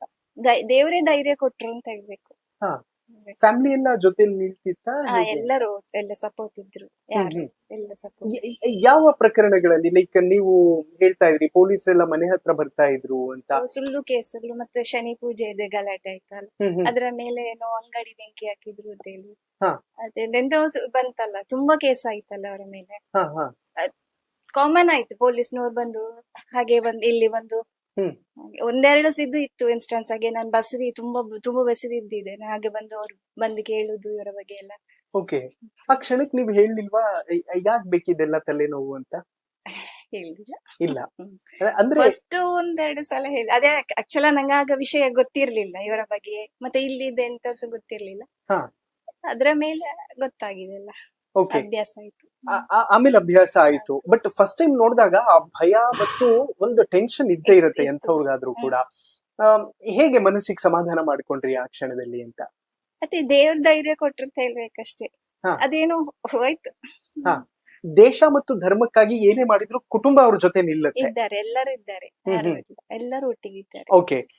ನಾನು ಒಬ್ರ ಜೊತೆ ಮಾತಾಡ್ತಾ ಇದ್ದೆ, ನನಗೆ ಮೆಸೇಜ್ ಮಾಡಿದ್ರು ಒಬ್ರು, ಪುತ್ತಿಲ ಅವ್ರದ್ದು ಹೋಮ್ ಟೂರ್ ಮಾಡಿ ಅಂತ. ನಾನು ಎಷ್ಟ್ ಜನ ಇದ್ದಾರೆ ಅವ್ರ ಕುಟುಂಬ ಸದಸ್ಯರು ಅಂತ ಕೇಳಿದೆ. ಅವ್ರು ಹೇಳಿದ್ರು ಅವ್ರಿಗೆ ಮತ ಹಾಕಿರುವಂತ 66,000 ಜನನು ಅವ್ರ ಕುಟುಂಬ ಅಂತ. ಕುಟುಂಬದ ಈ ವ್ಯಾಪ್ತಿನ ನೋಡಿದಾಗ ನಿಮಗೇನ್ ಅನ್ಸುತ್ತೆ ಪರ್ಸನಲಿ ಅಂತ?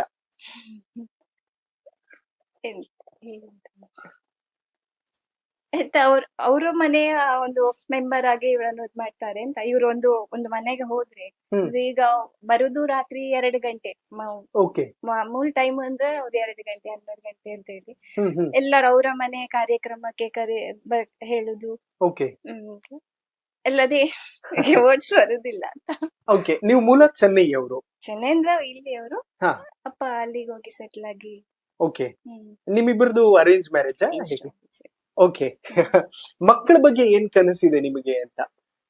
ಮಕ್ಕಳು ಈಗ ಮುಂದೆ ಏನಾಗ್ಬೇಕು ಅನ್ನೋದಿದೆ ನಿಮ್ಗೆ ಅಂತ? ಫೋರ್ಸ್ ಇಲ್ಲ, ಎಂತದ್ ಫೋರ್ಸ್ ಮಾಡುದಿಲ್ಲ, ಕಲಿತಾರೆ ಹಾಗೆ. ಆದ್ರೆ ಇವ್ರಾಗೆ ಒಳ್ಳೆ ಕೆಲಸ ಮಾಡಿ ಮುಂದೆ ಅಂತ.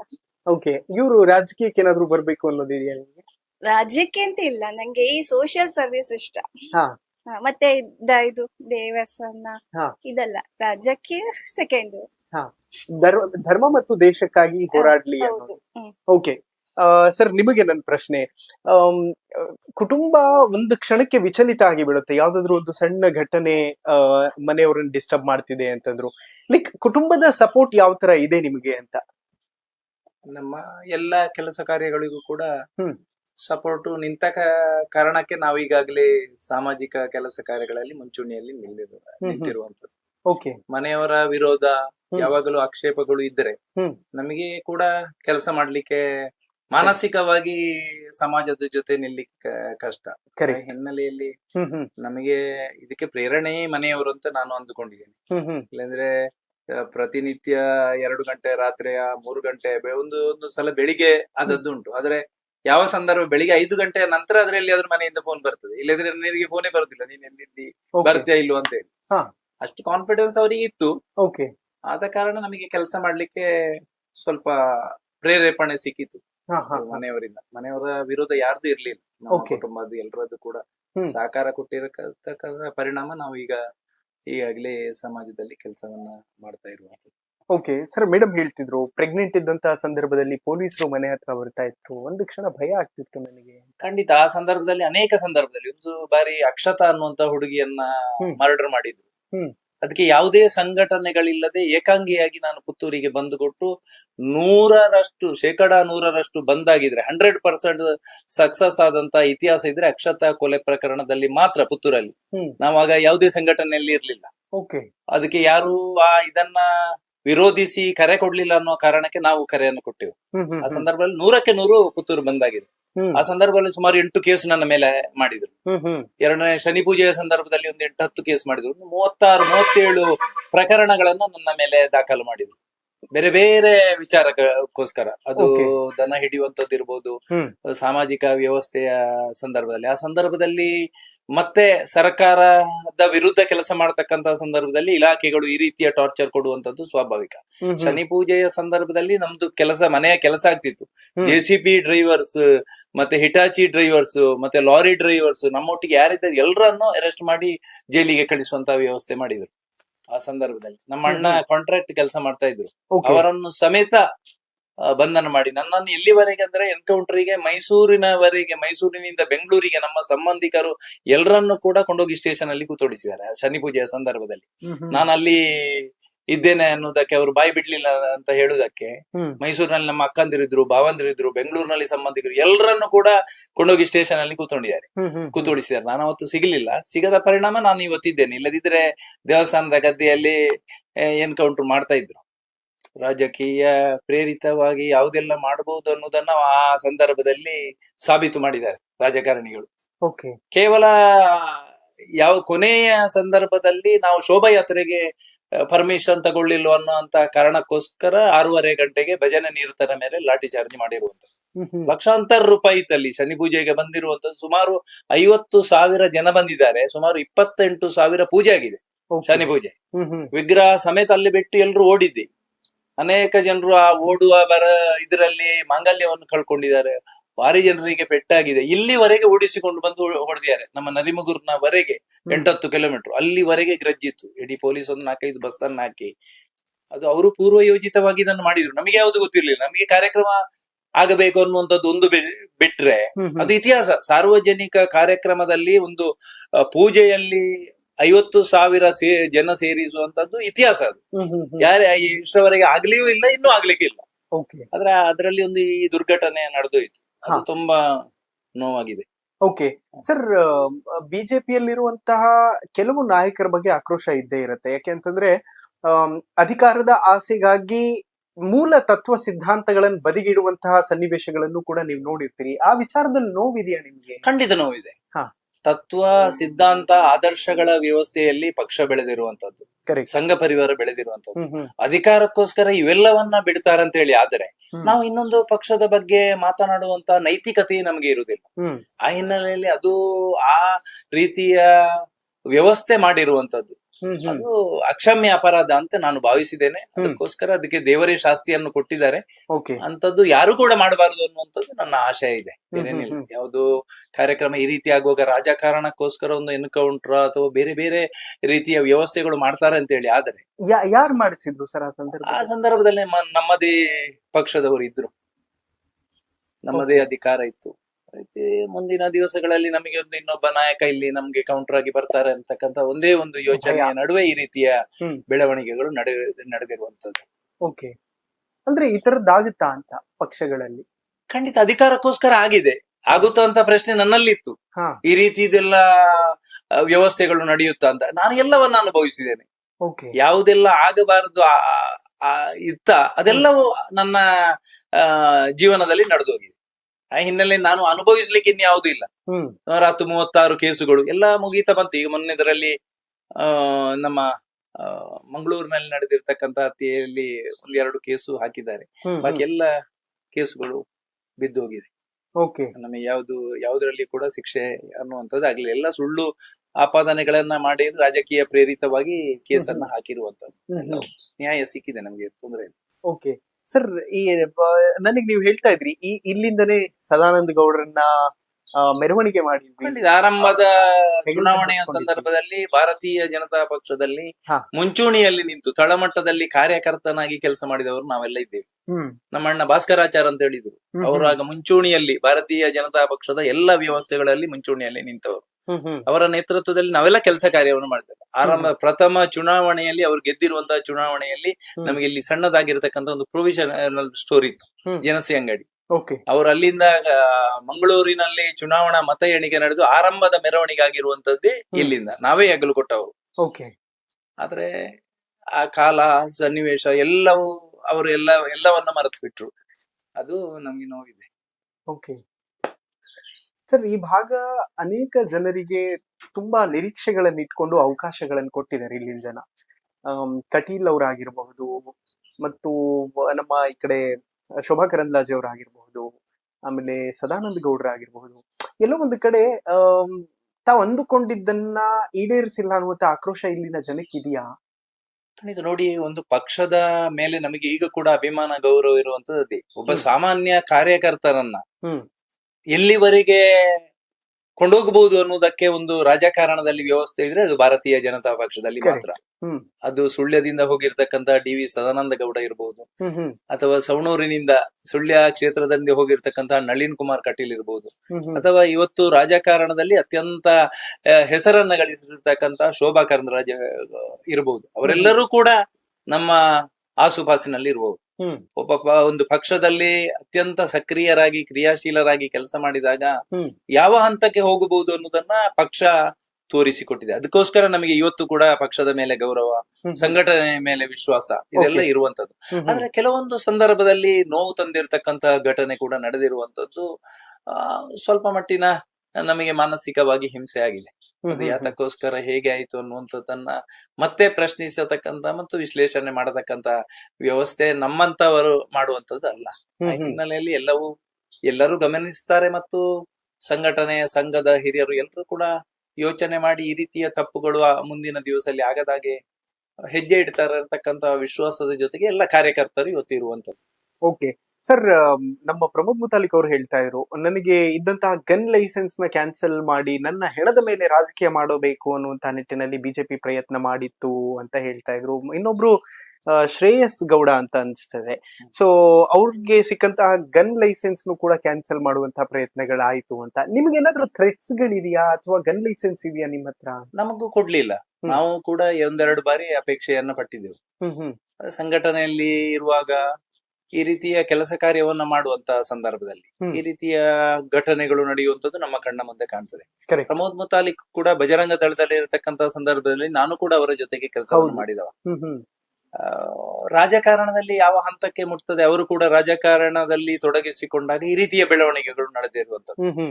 ಆ ಹಿನ್ನೆಲೆಯಲ್ಲಿ ಕೆಲವೊಂದು ತೀರ್ಮಾನಗಳು ಯಾತಕ್ಕೋಸ್ಕರ ಮಾಡಿದ್ದಾರೆ ಅನ್ನುವಂಥದ್ದನ್ನ ಪ್ರಶ್ನಿಸುವಂತ ಆ ಬೆಳವಣಿಗೆ ಕಾರ್ಯಕರ್ತರಲ್ಲಿ ಮೂಡಿರತಕ್ಕಂತಹ ಪರಿಣಾಮ ಕೆಲವೊಂದು ಬೆಳವಣಿಗೆಗಳು ನಡೆದೋಗಿದೆ. ಓಕೆ ಸರ್, ಈಗ ವಾಪಸ್ ಬಿಜೆಪಿಗೆ ಬಂದಿದ್ದೀರಿ, ಏನಾದ್ರು ಭರವಸೆ ಕೊಟ್ಟಿದಾರಾ? MP ಟಿಕೆಟ್ಗಾಗಲಿ ಅಥವಾ MLA ಟಿಕೆಟ್ ಕೊಡ್ತೀವಿ ಅನ್ನುವಂತಹ ಏನಾದ್ರು ಭರವಸೆ ಕೊಟ್ಟಿದಾರಾ? ನೋಡಿ, ಕಳೆದ ಚುನಾವಣೆಯ ಸಂದರ್ಭದಲ್ಲಿ ಕೂಡ ಈ ಕ್ಷೇತ್ರದ ಜನತೆ ಬಯಸಿರುವಂತದ್ದು, ನಾನು ಈ ಕ್ಷೇತ್ರದ ಜನಪ್ರತಿನಿಧಿ ಆಗ್ಬೇಕು ಅಂತಕ್ಕಂತ ಯೋಚನೆ ಅಡಿಯಲ್ಲಿ ತೀರ್ಮಾನ ಮಾಡಿರ್ತಕ್ಕಂತ ಪರಿಣಾಮ ನಾವು 62,500 ಮತವನ್ನ ಪಡೆದಿರುವಂತದ್ದು. ಪಕ್ಷ ಎಲ್ಲವನ್ನ ಗಮನಿಸಿದೆ ಅಂತ ನಾನು ಅಂದುಕೊಂಡಿದ್ದೇನೆ. ಈ ಹಿನ್ನೆಲೆಯಲ್ಲಿ ಪಕ್ಷದ ಹಿರಿಯರು ಒಂದು ತೀರ್ಮಾನವನ್ನು ತಗೊಂಡು ನಮ್ಮನ್ನ ಲೋಕಸಭಾ ಚುನಾವಣೆಯ ಸಂದರ್ಭದಲ್ಲಿ ಸಕ್ರಿಯರಾಗಿ ಜೋಡಿಸಿಕೊಂಡು ಆ ಚುನಾವಣೆಯನ್ನ ನಾವೆಲ್ಲರೂ ಸೇರಿಕೊಂಡು ಗೆಲುವಿನ ಅಂಚಿಗೆ ಕೊಂಡೋಗಿದ್ದೇವೆ. ಚೌಟ್ರನ್ನ ಸಂಸದರನ್ನಾಗಿ ಮಾಡಿದ್ದೇವೆ. ನಮಗೆ ಮತ್ತು ಕಾರ್ಯಕರ್ತರ ಆಧಾರಿತವಾಗಿರ್ತಕ್ಕಂತ ವ್ಯವಸ್ಥೆಯಲ್ಲಿ ನಾನು ಇರುವವನು. ಕಾರ್ಯಕರ್ತರ ಆಶಯಗಳನ್ನ ಪೂರ್ಣ ಪ್ರಮಾಣದಲ್ಲಿ ಈಡೇರಿಸ್ತಾರೆ ಅನ್ನತಕ್ಕಂತ ವಿಶ್ವಾಸ ನಾಯಕರು ಕೊಟ್ಟಿರ್ತಕ್ಕಂತ ವ್ಯವಸ್ಥೆಗೋಸ್ಕರನೇ ನಾನು ಜೊತೆಯಾಗಿ ಇವತ್ತು ಕೆಲಸ ಮಾಡಿರುವಂತದ್ದು. ಮತ್ತು ಮುಂದಿನ ದಿವಸದಲ್ಲಿ ಕೂಡ ಪಕ್ಷ ಸಂಘಟನೆಯ ಜೊತೆಗೆ ಕೆಲಸ ಕಾರ್ಯವನ್ನ ನಿರ್ವಹಿಸುವವನು. ನಾನು ಯಾವತ್ತೂ ಕೂಡ ಅಧಿಕಾರಕ್ಕೋಸ್ಕರ ಸಾಮಾಜಿಕ ಕೆಲಸ ಕಾರ್ಯಕ್ಕಾಗಿ ಬಂದವನೇ ಅಲ್ಲ. ಅಧಿಕಾರಕ್ಕೋಸ್ಕರ ಬಂದಿದ್ರೆ ನಾನು ಯಾವಾಗ ಶಾಸಕನಾಗ್ಬಹುದಿತ್ತು. ಆದ್ರೆ ನಾವು ನಮ್ಮ ಕರ್ತವ್ಯವನ್ನ ಸಮಾಜದಲ್ಲಿ ನಮ್ಮ ಕೆಲಸವನ್ನ ಯಾವ್ದು ಮಾಡ್ಬೇಕು ಅದನ್ನ ನಿಭಾಯಿಸಿದ್ದೇನೆ. ಇವತ್ತು ಕ್ಷೇತ್ರದ ಜನತೆ ಬಯಸಿರತಕ್ಕಂತ ಪರಿಣಾಮಕ್ಕೋಸ್ಕರ ಪಕ್ಷ ಅವಕಾಶವನ್ನ ಮುಂದಿನ ದಿವಸದಲ್ಲಿ ಕೊಡ್ತದೆ ಅನ್ನತಕ್ಕಂತ ವಿಶ್ವಾಸ ಎಲ್ಲ ಕಾರ್ಯಕರ್ತರ ಮತ್ತು ಮತದಾರರ ಬಳಿ ಇದೆ.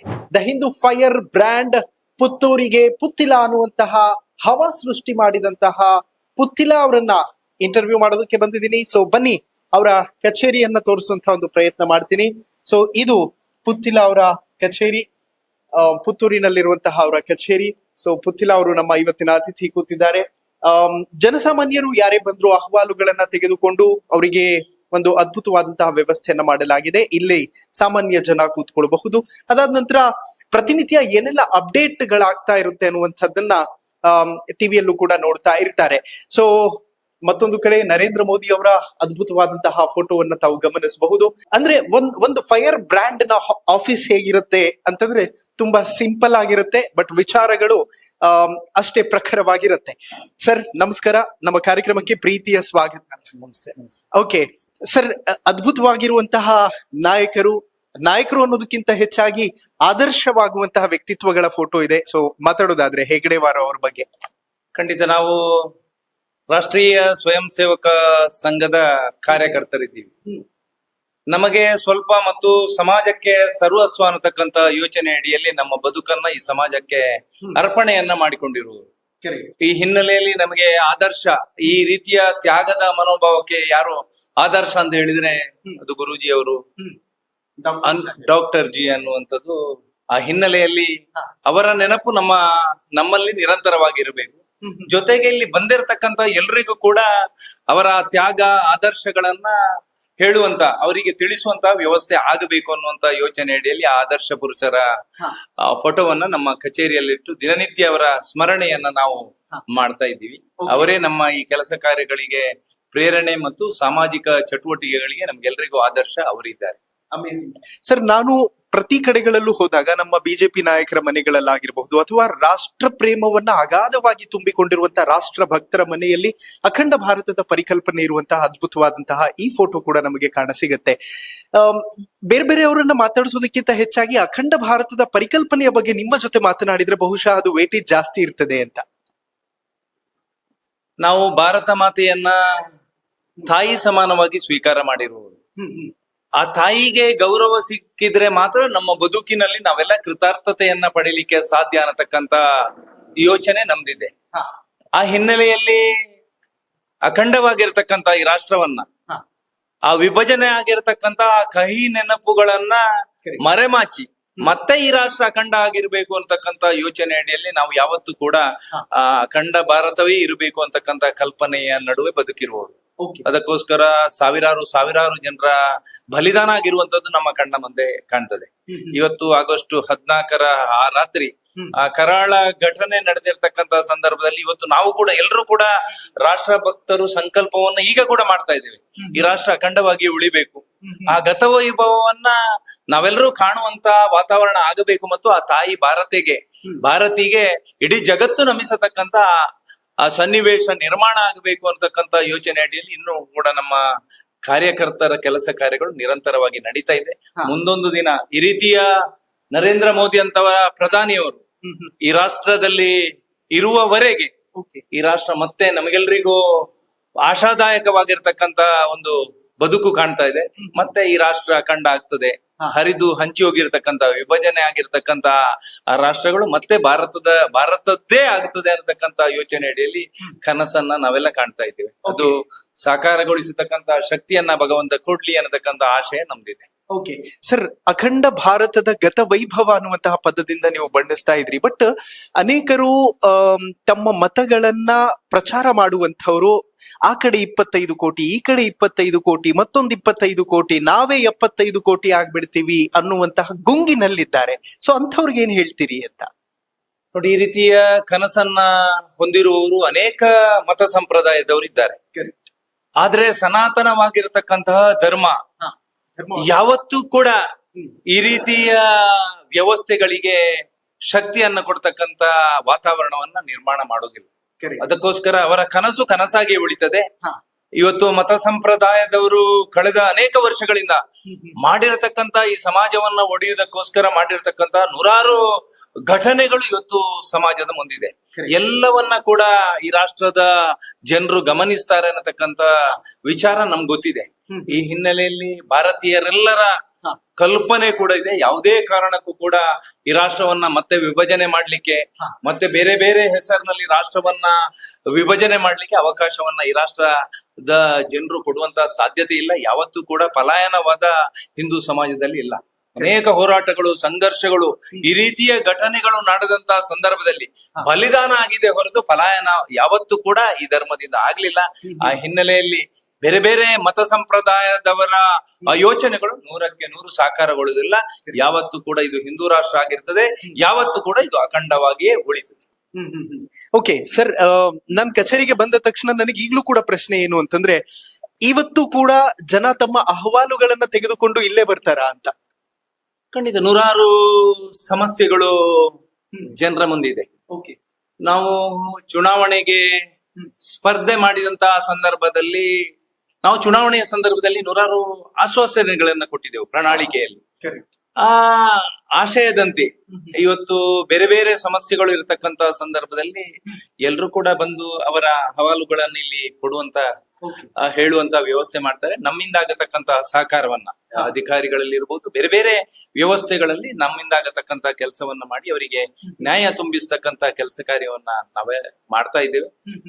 ಆ ವಿಶ್ವಾಸದ ಹಿನ್ನೆಲೆಯಲ್ಲಿ ಜನರು ಕೂಡ ನಮ್ಮ ಮೇಲೆ ನಂಬಿಕೆಯನ್ನಿಟ್ಟು ಚುನಾವಣೆಯ ಸಂದರ್ಭದಲ್ಲಿ ನಿಮ್ಗೆ ಗೊತ್ತಿರಬಹುದು, ಸುಮಾರು 62,500 ಜನ ಒಬ್ಬ ಸಾಮಾನ್ಯ ಕಾರ್ಯಕರ್ತನ ಹಿಂದೆ ನಿಂತು ಒಂದು ಒಳ್ಳೆಯ ಸಂದೇಶವನ್ನ ಸಮಾಜಕ್ಕೆ ಕೊಡ್ತಾರೆ ಅಂತ ಹೇಳಿದ್ರೆ, ನಾವು ನಮ್ಮ 30-32 ವರ್ಷಗಳ ಸುದೀರ್ಘವಾಗಿರ್ತಕ್ಕಂತ ಸಾಮಾಜಿಕ ಚಟುವಟಿಕೆಗಳು ಯಾವ ರೀತಿ ಇರಬಹುದು ಅನ್ನೋದನ್ನ ಜನ ಗಮನಿಸಿದ್ದಾರೆ ಅಂತ ನಾನು ಅಂದುಕೊಂಡಿದ್ದೇನೆ. ಮುಂದಿನ ದಿವಸದಲ್ಲಿ ಕೂಡ ನಮ್ಮಿಂದ ಆಗತಕ್ಕಂತ ಎಲ್ಲ ಕೆಲಸ ಕಾರ್ಯಗಳು, ಸರ್ಕಾರದ ಕೆಲಸ ಕಾರ್ಯಗಳಿರ್ಬೋದು, ಬೇರೆ ಬೇರೆ ಜನರ ಸಮಸ್ಯೆಗಳಿಗೆ ಸ್ಪಂದಿಸಿ ಅದನ್ನ ಪರಿಹಾರ ಮಾಡತಕ್ಕಂತ ನೂರಾರು ಕೆಲಸ ಕಾರ್ಯವನ್ನು ನಾವೆಲ್ಲ ಮಾಡ್ತಾ ಇದ್ದೀವಿ.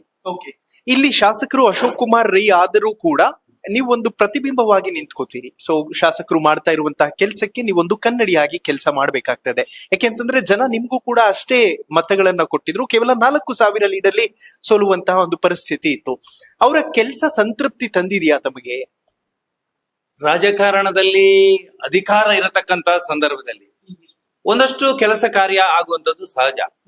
ಇವತ್ತು ಕೆಲಸ ಕಾರ್ಯಗಳು ಆಗಿದೆ ಅನ್ನೋದಕ್ಕಿಂತಲೂ ಕೂಡ ಜನಪ್ರತಿನಿಧಿಯ ಕರ್ತವ್ಯವನ್ನ ಅವರು ನಿರ್ವಹಿಸಿದ್ದಾರೆ ಅನ್ನೋದನ್ನ ಮತ್ತೆ ಮತ್ತೆ ನಾನು ಉಲ್ಲೇಖ ಮಾಡೋದಕ್ಕೆ ಇಚ್ಛೆ ಪಡ್ತಾ ಇದ್ದೇನೆ. ಜನಪ್ರತಿನಿಧಿಯಾಗಿ ಎಲ್ಲರೂ ಕೂಡ ತಮ್ಮ ಕರ್ತವ್ಯವನ್ನ ಆ ಸ್ಥಾನದಲ್ಲಿ ಕೂತ ನಂತರ ಅದು ಕರ್ತವ್ಯ ಅನ್ನೋದು ಬಿಟ್ರೆ ನಾನು ಮಾಡಿದ್ದೇನೆ ಅನ್ನುವಂಥದ್ದನ್ನು ಯಾರು ಕೂಡ ಹೇಳಿಕೊಳ್ಳುವಂತ ಅವಶ್ಯಕತೆ ಇಲ್ಲ ಅಂತ ನಾನು ಭಾವಿಸಿದ್ದೇನೆ. ಈ ಹಿನ್ನೆಲೆಯಲ್ಲಿ ಇವತ್ತು ಅಶೋಕ್ ಕುಮಾರ್ ಅವರು ಕಾಂಗ್ರೆಸ್ ಪಕ್ಷದಿಂದ ಜಯಗಳಿಸಿದ್ದಾರೆ.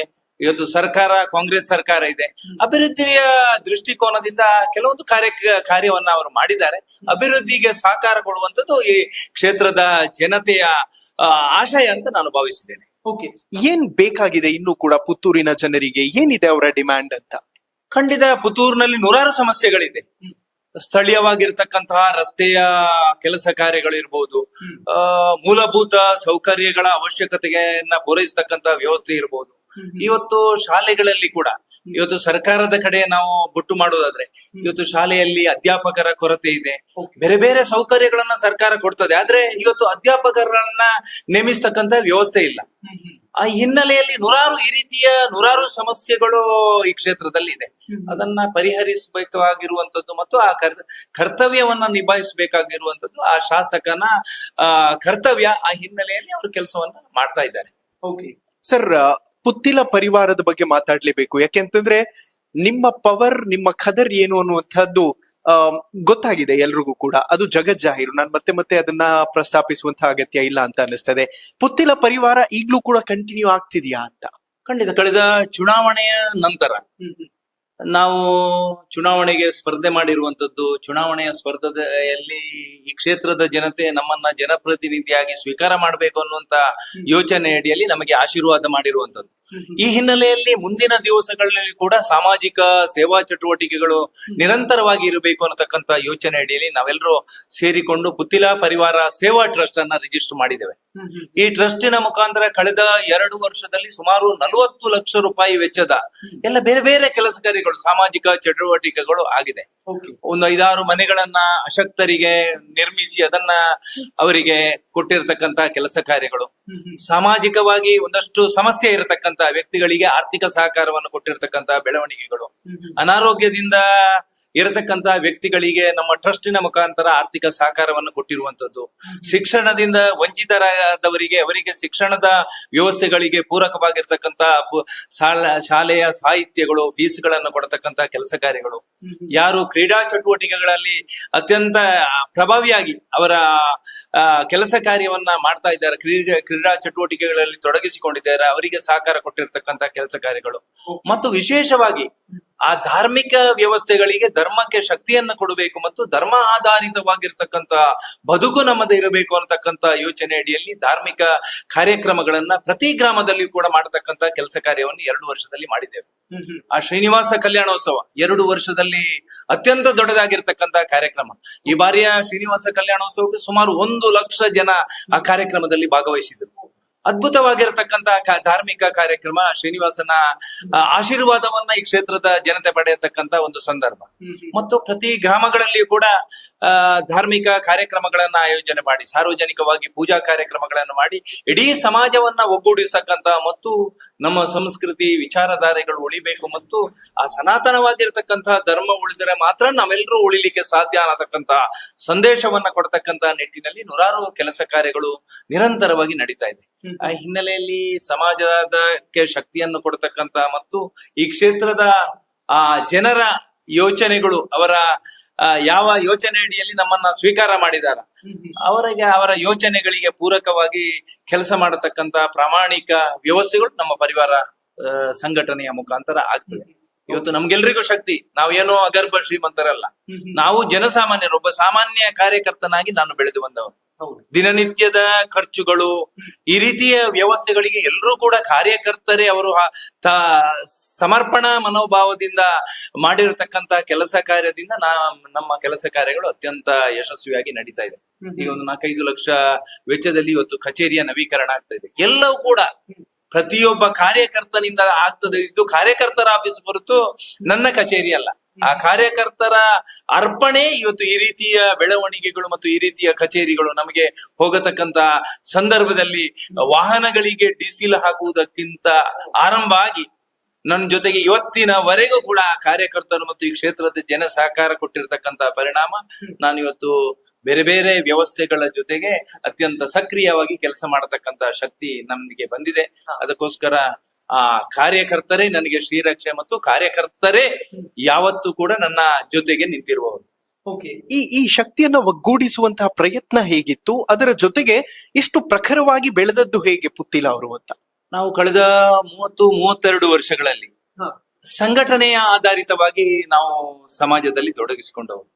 ರಾಷ್ಟ್ರೀಯ ಸ್ವಯಂ ಸೇವಕ ಸಂಘದ ಶಿಕ್ಷಣವನ್ನ ಪಡೆದು ಆರಂಭಿಕ ಹಂತದಲ್ಲಿ ವಿದ್ಯಾರ್ಥಿಯಾಗಿದ್ದಾಗ ಎಬಿವಿಪಿಯ ಜವಾಬ್ದಾರಿಯನ್ನು ನಿರ್ವಹಿಸಿ, ತದನಂತರ ಬಜರಂಗ ದಳದ ಜವಾಬ್ದಾರಿಯನ್ನ ಸ್ವೀಕಾರ ಮಾಡಿ, ಅನಂತರ ಹಿಂದೂ ಜಾಗರಣ ವೇದಿಕೆ, ವಿಶ್ವ ಹಿಂದೂ ಪರಿಷತ್, ಈ ರೀತಿಯ ಭಾರತೀಯ ಜನತಾ ಪಕ್ಷ, ಈ ರೀತಿಯ ಎಲ್ಲ ಸಂಘಟನೆಗಳಲ್ಲಿ ಸಕ್ರಿಯರಾಗಿ ದಿವಸದ ಯಾವುದೇ ಸಂದರ್ಭದಲ್ಲಿ ನನಗೆ ಕಾರ್ಯಕರ್ತನು ನಮ್ಮನ್ನ ಅಪೇಕ್ಷೆ ಪಡ್ತಾರ, ಯಾವ ಕೆಲಸ ಕಾರ್ಯಗಳಿಗೆ ಅಪೇಕ್ಷೆ ಮಾಡ್ತಾರ, ಆ ಸಂದರ್ಭದಲ್ಲಿ ಕಾರ್ಯಕರ್ತರ ಜೊತೆಗೆ ನಿಂತು ಎಲ್ಲ ಅವರ ಆಗು ಹೋಗುಗಳು ಸಮಸ್ಯೆಗಳಿಗೆ ಸ್ಪಂದಿಸತಕ್ಕಂತ ಪರಿಣಾಮದಿಂದ ಇವತ್ತು ಜನರು ನನ್ನನ್ನು ಸ್ವೀಕಾರ ಮಾಡಿದ್ದಾರೆ.